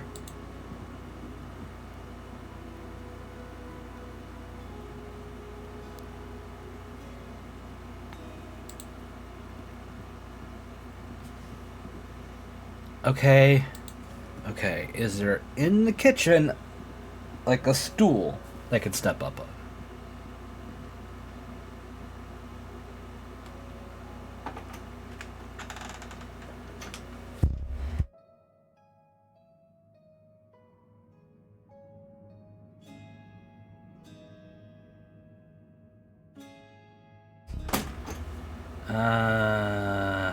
Sorry, I'm trying to think what it would be. What did he say was in here? What? Not much Okay. seems to be. It's Okay. So let's hit the basement. Maybe there's something down there. Empty crate. An empty crate could do.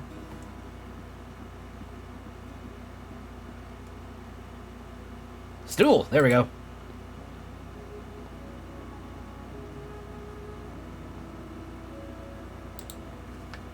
I'm gonna brain.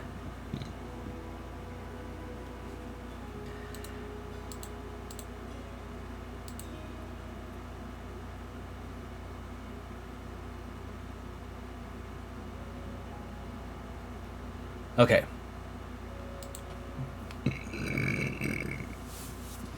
Excuse me.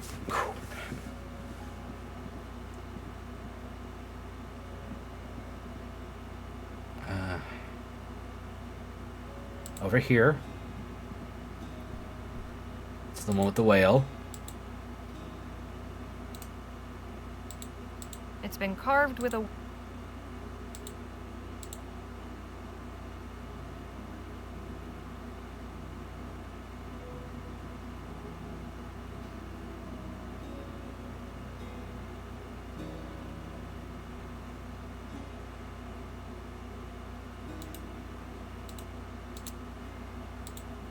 Okay, let's go back in here.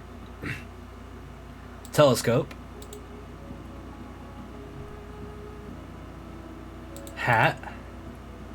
I'll take this hat.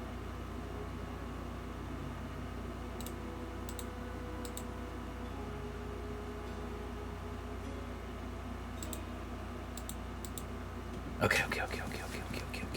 Okie dokie day. Is there anything in the water closet?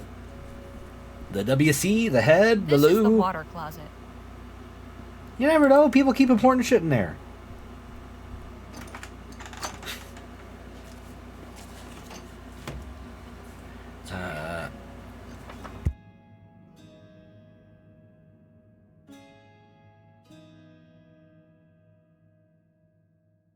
Right, bottle. Look at. Functional little nightstand.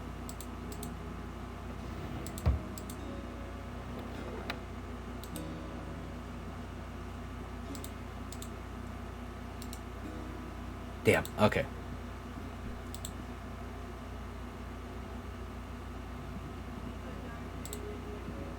The plaque says, oh, that's interesting.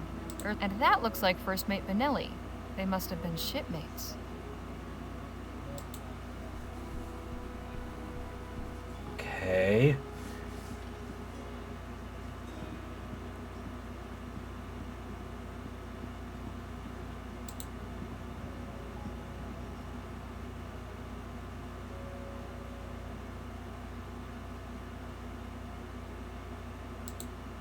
Alright, let's go talk to him.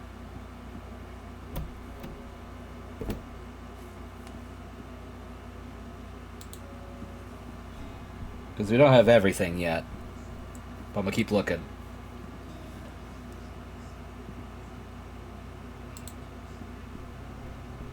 Remember to bring me anything.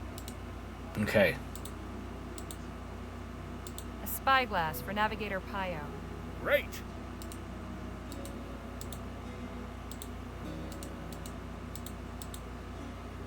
A bit tight, but not the worst look.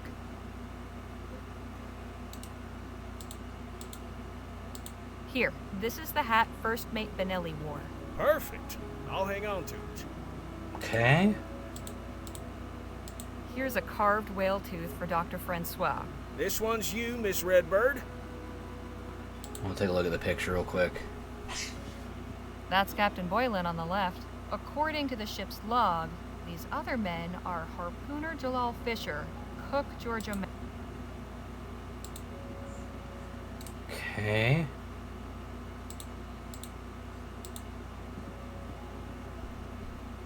Here's a harpoon for Mr. Fisher. All right, this one's yours, Phil. I do hope this works. I must admit, this is all very odd. Though I do pity the captain. Yeah. I must have...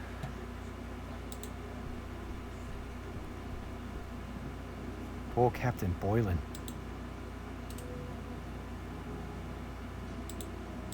Captain Boylan, I recommend taking one.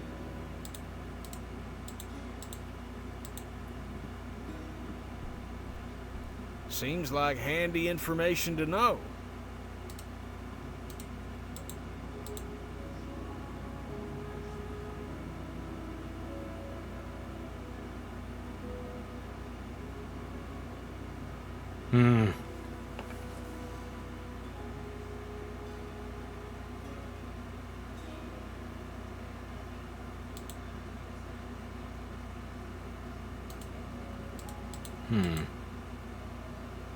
Seems like handy.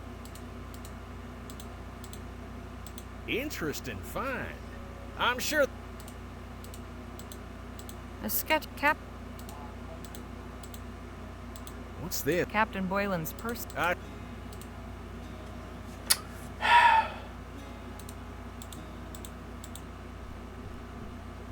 do not think we have the time.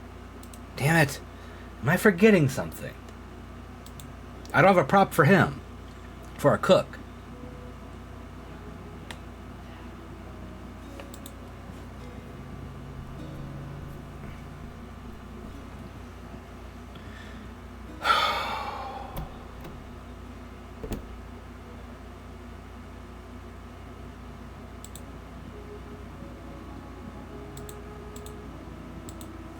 Not much seems to be a rest. There's a note.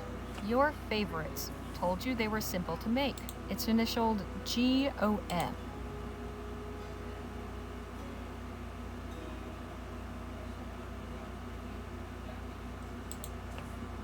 Damn it. Okay, maybe something's in here I'm missing.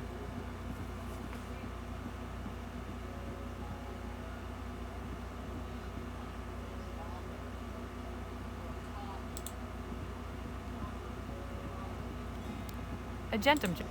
I'm no expert. Some kind of navigational.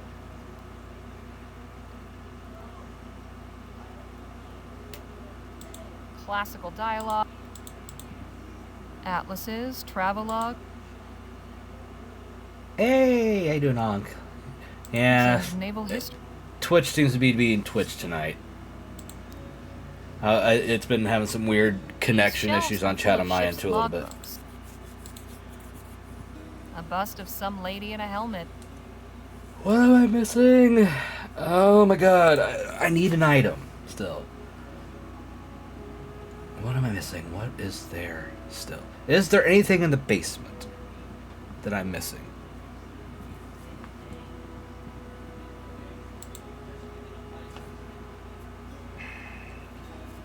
An old looks awfully familiar.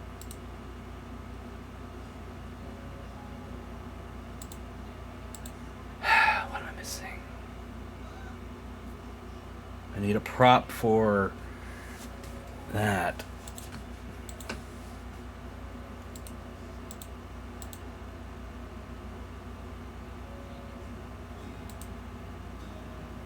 Inkwell, maybe? Is the inkwell the answer? No rum in here. A crate chock full. This. So I'm trying not to keep repeating the dialogue. Alright, I'm gonna have to try to give him the inkwell. It's the only thing I can think of.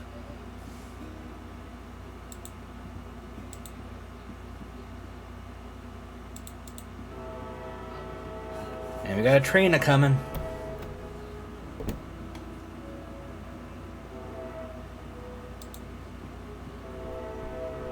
The storm has eased up some.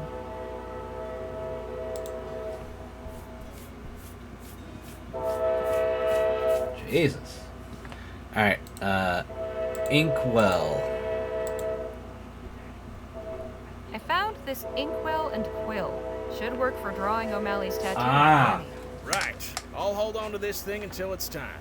Nice work, Harley. I think we got all the props we need. Alrighty.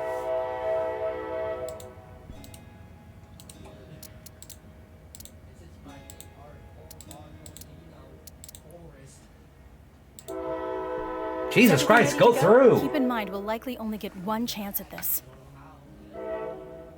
I think so. I found everything. This train is like it's stopped. I mean, I Let's hope it gather fucking everything isn't. together and get started. I'm gonna mute my mic for a minute, let this play through. I'll begin. Then we can each say who we are. Captain Boylan, hear the voices of your former crew. Me crew? Go ahead, Harley. You start. First Mate Michael Vanelli reporting for duty, Captain Boylan. Michael, can it be? Captain Boylan, it's Karenga Payo, your navigator. Hello, you're alive? Captain Boylan, it's me, George O'Malley. Supper is almost ready. Ah, yes, I can smell it. Delicious. Captain Boylan, I am Jalal Fisher, harpooner. Of course, Fisher! I knew you'd made it. And I am Dr. Jonas Francois. Doc! Oh, Doc, how I've needed you. Oh boy. Ooh, can it be? Yes, Captain. We've come to speak with you. But you're not some devils sent to trick me? We are not, I assure you. Prove it then, Benelli. If it's truly yourself, tell me the name of the ship we served on before the Derwent. How could I forget the Corona? Aye, an unforgettable ship she was. Ah, Michael. I don't know how it'd be possible, but it's good you're back. Payo! Aye, Captain. Remind me of the course correction ye made this morning. We're going around Hostrom Skerry. That's right. I remember now. Fine work, Payo. That'll surely save us some time. Fisher, have ye your harpoon at the ready? Aye, sir. And your aim will be true?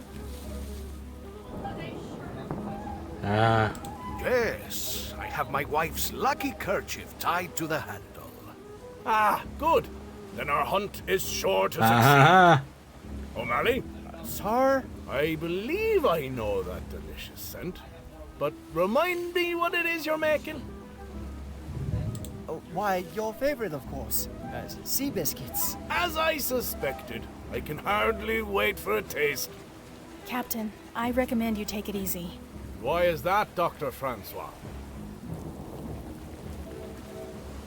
I don't want you to put any stress on your heart. Have you been taking your nitroglycerin tablets? I have. I think I have. I can't believe what I'm seeing and hearing, but... Okay. Y'all are really here. But how can this be? I saw ye all dragged under. I can't make sense of this. Perhaps you still can. Tell us what you remember. Aye. 20 years ago. The Derwent left El Presidio on the hunt for whales. We'd been out for months, with almost naught to show for it. A wretched haul and wretched pay. Benelli came to me, saying the crew was getting agitated, yearning for home. Forgive me, Benelli. I ought to have listened to you. After the third time you tried to speak sense, I tossed you in the brig for insubordination. Why? One more, I said. We'll not turn for home before we bring in one more whale. Payo and Fisher, at least, were keen.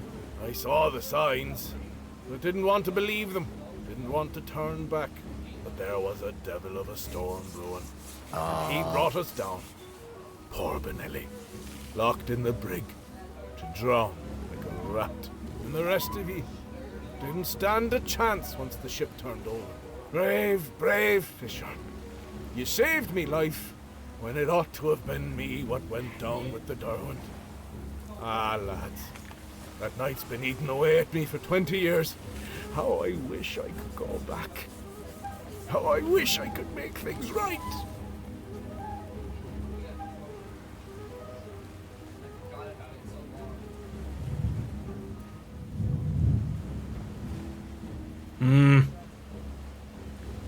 But you can't. The past is the past, and what's done is done. The best you can do is learn to accept and live with it. But how? You 5 brave men died because of me. Yet you were given a second chance. You can tell our story. Make sure we're never forgotten. Honor our memory. It won't ever stop hurting. But you can take the pain and turn it into something good. I suppose you're right. I swear I'll do right by all of ye. Thank ye. You've given me a moment of peace. I hope to God you've found it as well. Oh, I am weary. And we're back. Think it worked? I hope so. Come, we should get some sleep. And let's refrain from mentioning this to the captain in the morning. Appreciate your hospitality, Captain. Think nothing of it. I hope you all slept well. Very much so. And yourself? Best sleep I've had in years. I'm glad to hear it. Ye said you were headed to El Presidio? That's right. Then I wonder if I might trouble ye for a small favour. I've a letter needs delivering. Could I entrust it to ye? Of course. My thanks. I'd also like to leave ye with a couple of mementos for being so quick to volunteer and help out. Mr. Lowe and Miss Redbird, please, take this bottle of Barbadian rum. Perhaps ye might split it between ye. Makes dull work go faster. Oh, thanks. That's very kind. And for you, Miss Leger, this tea caddy. Huh. I carved the inlay myself. It's beautiful. Best of luck on your journey. And if ye ever pass this way again, feel free to knock on me door. Thanks, Captain, we will. Our stay at Captain Boylan's farmhouse was anything but dull. I True. can't say for sure whether we truly helped him for good and all, but he seemed himself again when he saw us off this morning. I do believe he was truly lonely in his self-imposed exile and grateful for even the brief company we offered. After traveling half the day, we've stopped for a brief rest, and Nadine has asked me to accompany her on an excursion into the desert. For what purpose, I shall soon learn. Okay, now what? Thank you for accompanying me, Harley. Not a problem. What are we doing, exactly? Gathering firewood. There's probably plenty of petrified wood, but we should be able to find some useful scrub.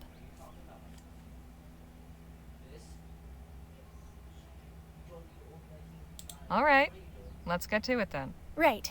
Over here looks promising.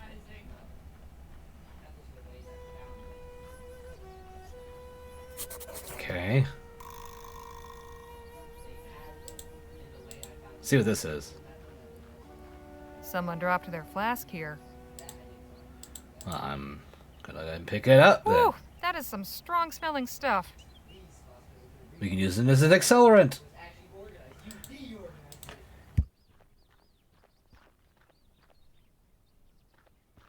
There, over by that flintstone. That branch is perfect. I'll let you do the honors. What is that? Nadine said this was flint. Nadine thinks this will make good... Surprisingly light. Suppose there's more around here? Undoubtedly. It probably came from that tree over there. Let's split up. I'll check beyond the tree. You search the area to the south. Once you've gathered enough, we can meet back here and sort it. Okay. Good luck, I guess. And to you.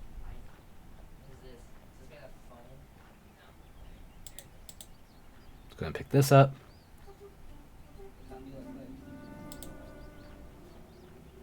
Nadine?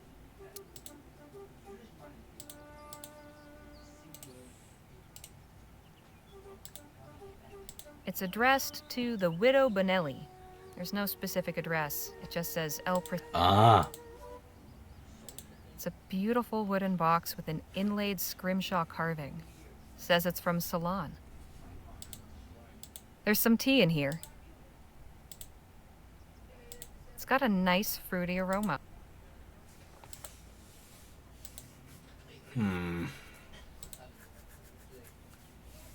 Should I take a sip?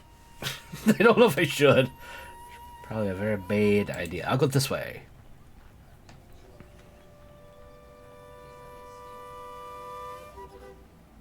The hell? A piece of torn cloth. Looks like it came from a shirt or a jacket.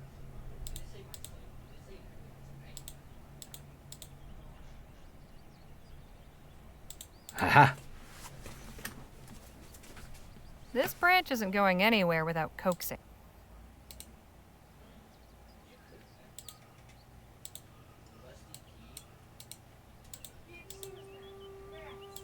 That's not going to go.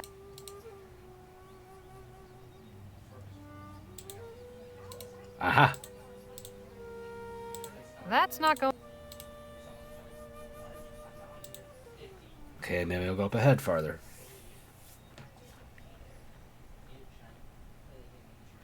Uh-oh. Somebody lost their satchel out here. Not much in here except a rusty knife. But a rusty knife is better than no knife at all. True.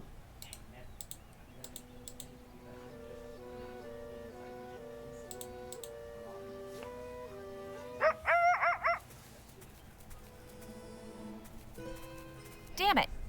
Fast little son of a gun.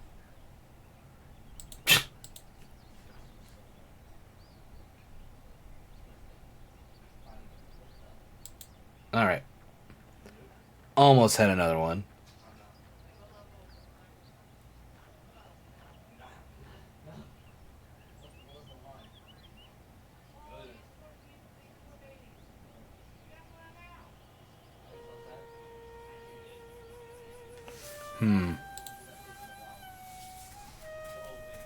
Damn it! Where did that varmint get to? Okay, can I use the knife? Come on! Got it. Okay. Did he run back this way or did he go up? Okay, he went up then.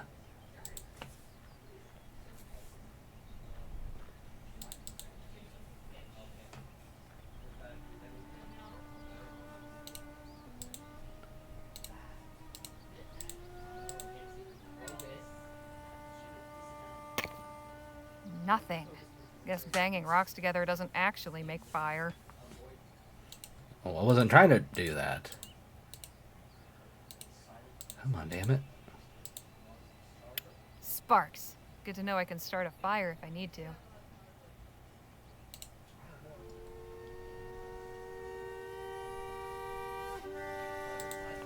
Okay.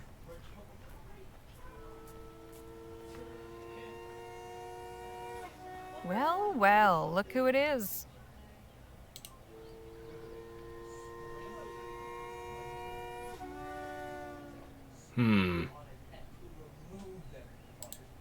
This branch still has a few leaves. This should do for firewood. Smug little bastard. Gotta figure out how to get him to drop that Damn, I don't know. Sorry, I got an itch here. Looks like it came from a that might scare him off.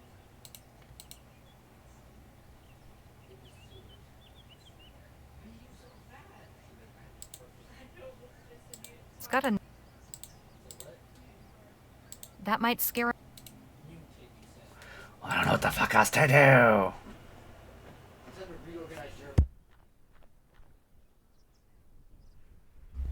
Oh, come on. What can I do? Okay, can I put this on the rock? No point laying that by the rock.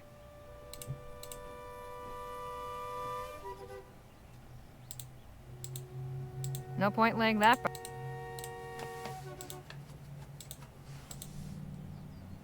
There. Now the claw... No point laying that by...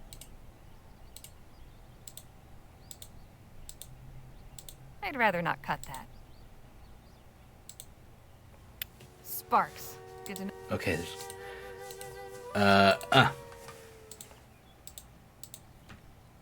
I'll just wrap this... Here we go.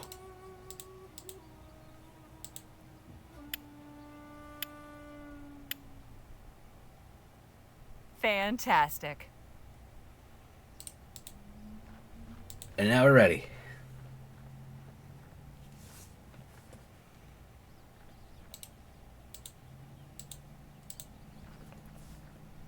Go on, get out of here.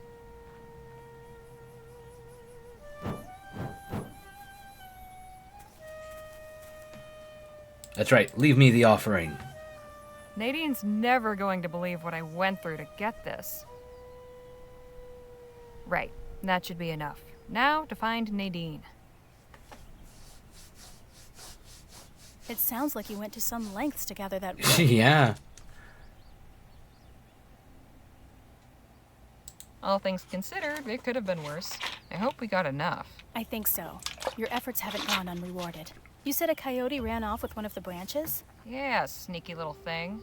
I improvised a torch and scared it off with fire. Clever. You outsmarted the trickster. You know, Vespuccian natives tell many stories about Coyote the trickster. Do they? He's never quite either good or bad, but he's always getting into scrapes and causing trouble. Would you like to hear one? Oh, yeah. I'd like that. Okay, but first, What are you doing? you'll see.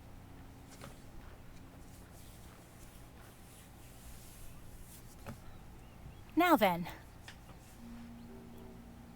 Oh, she's carving.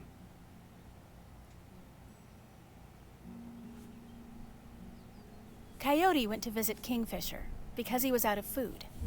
Brother, what have you got to eat? I'm very hungry. Kingfisher didn't like this rude way of talking, but he flew to the top of his lodge, then flew to the river and down through a hole in the ice.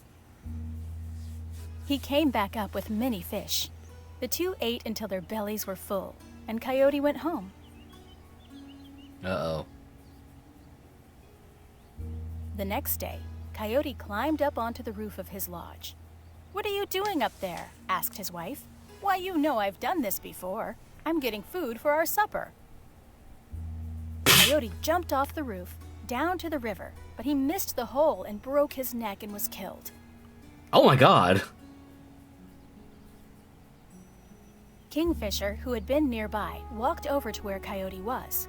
He jumped into the river and emerged with many fish. Then he jumped over Coyote 4 times, and Coyote came back to life. "This is my way, not your way," said Kingfisher. "I do not imitate others like you do." He handed Coyote the fish before leaving. Jesus Christ. Coyote went back to his wife and showed her the fish. "Look at these big fish. I caught them the way Kingfisher does. Kingfisher is afraid of my power. He told me not to do this again. He knows my medicine is strong." Coyote's wife cooked the fish. Coyote's a dick.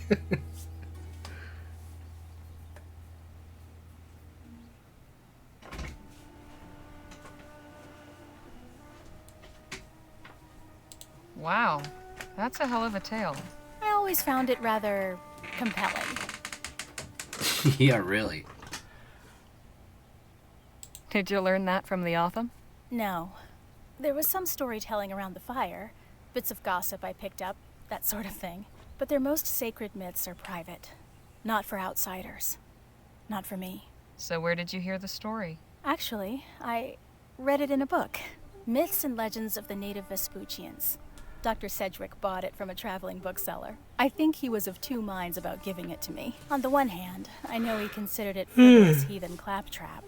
But on the other hand, he thought it might be meaningful to me, having something connected to my origins. He was right. I cherished that book. Devoured it. It was written by a white man who was supposed to have traveled all around the country collecting native folk tales. Sometimes I wonder if he ever left the publishing office in Bright Bay. Maybe he just made them all up. I preferred to believe that there was something authentic about them, though. Mm-hmm. They're good stories, right? They spoke to you? That's all that really matters. I like to think that storytelling is universal. God damn it, another train. Telling yarn and anyone can enjoy it. Maybe you're right. I just wish I had something that I knew was really from my own people. Well, that's understandable. Anyhow, I liked the way you told it. It's your story now. That's very kind of you to say. Thank you. Here, for you. Aww. Oh, this is really well done. Thank you. Shall we head back now? Sure. Let's go. That's nice.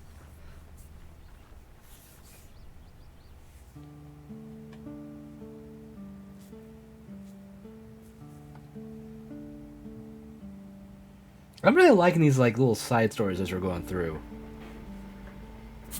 Oh, you can see the carving. Then we got the guitar. That's all we got there. Unfortunately, this is where we're gonna have to call it for tonight. I'm getting a little hungry.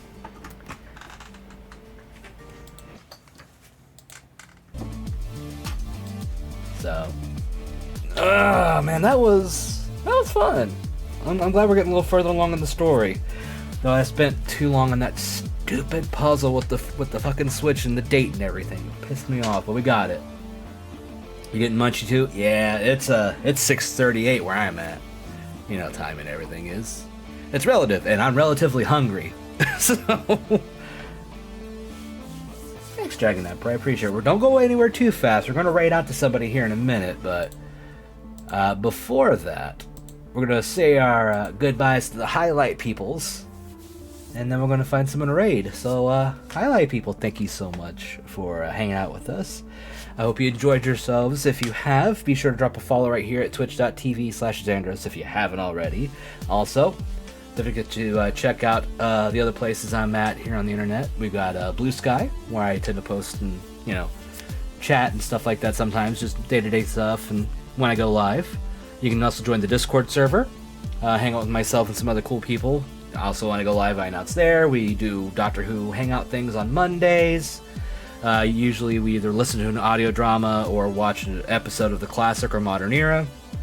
We're actually doing a novel adaptation audio drama from Big Finish on Monday. So if you want to check that out, feel free to join in over there. Hit me up and I'll see about adding you in. Also, don't forget to check out the YouTube channel. It's an archive of most of my past streams and most of my past playthroughs. So if you want to catch up on stuff that you might have missed, you can do that. As well as the first game from this storyline, Lamplight City. You can check that out. Like this is a sequel to that, though it's kind of a loose sequel. Just there's character connection between it. But yeah, you can guys check that out there. Check out the merch shop. Get yourself some cool little things featuring myself and my ugly mug, my little buddy Spritz. And of course, if you want to help support the channel, you can check out the coffee link down there. Everything that goes into the channel, you know, through bits and subs and all that stuff, aside from, you know, eating and occasional stuff I might need it for, goes back into the channel, you know, for new games, new assets, updating equipment, and stuff like that. But following and hanging out is actually the most important thing. But yeah, we're gonna find someone to raid, so highlight people. Thank you so much for watching, and until the next stream, stay safe, stay awesome, and I'll see you out there. Later.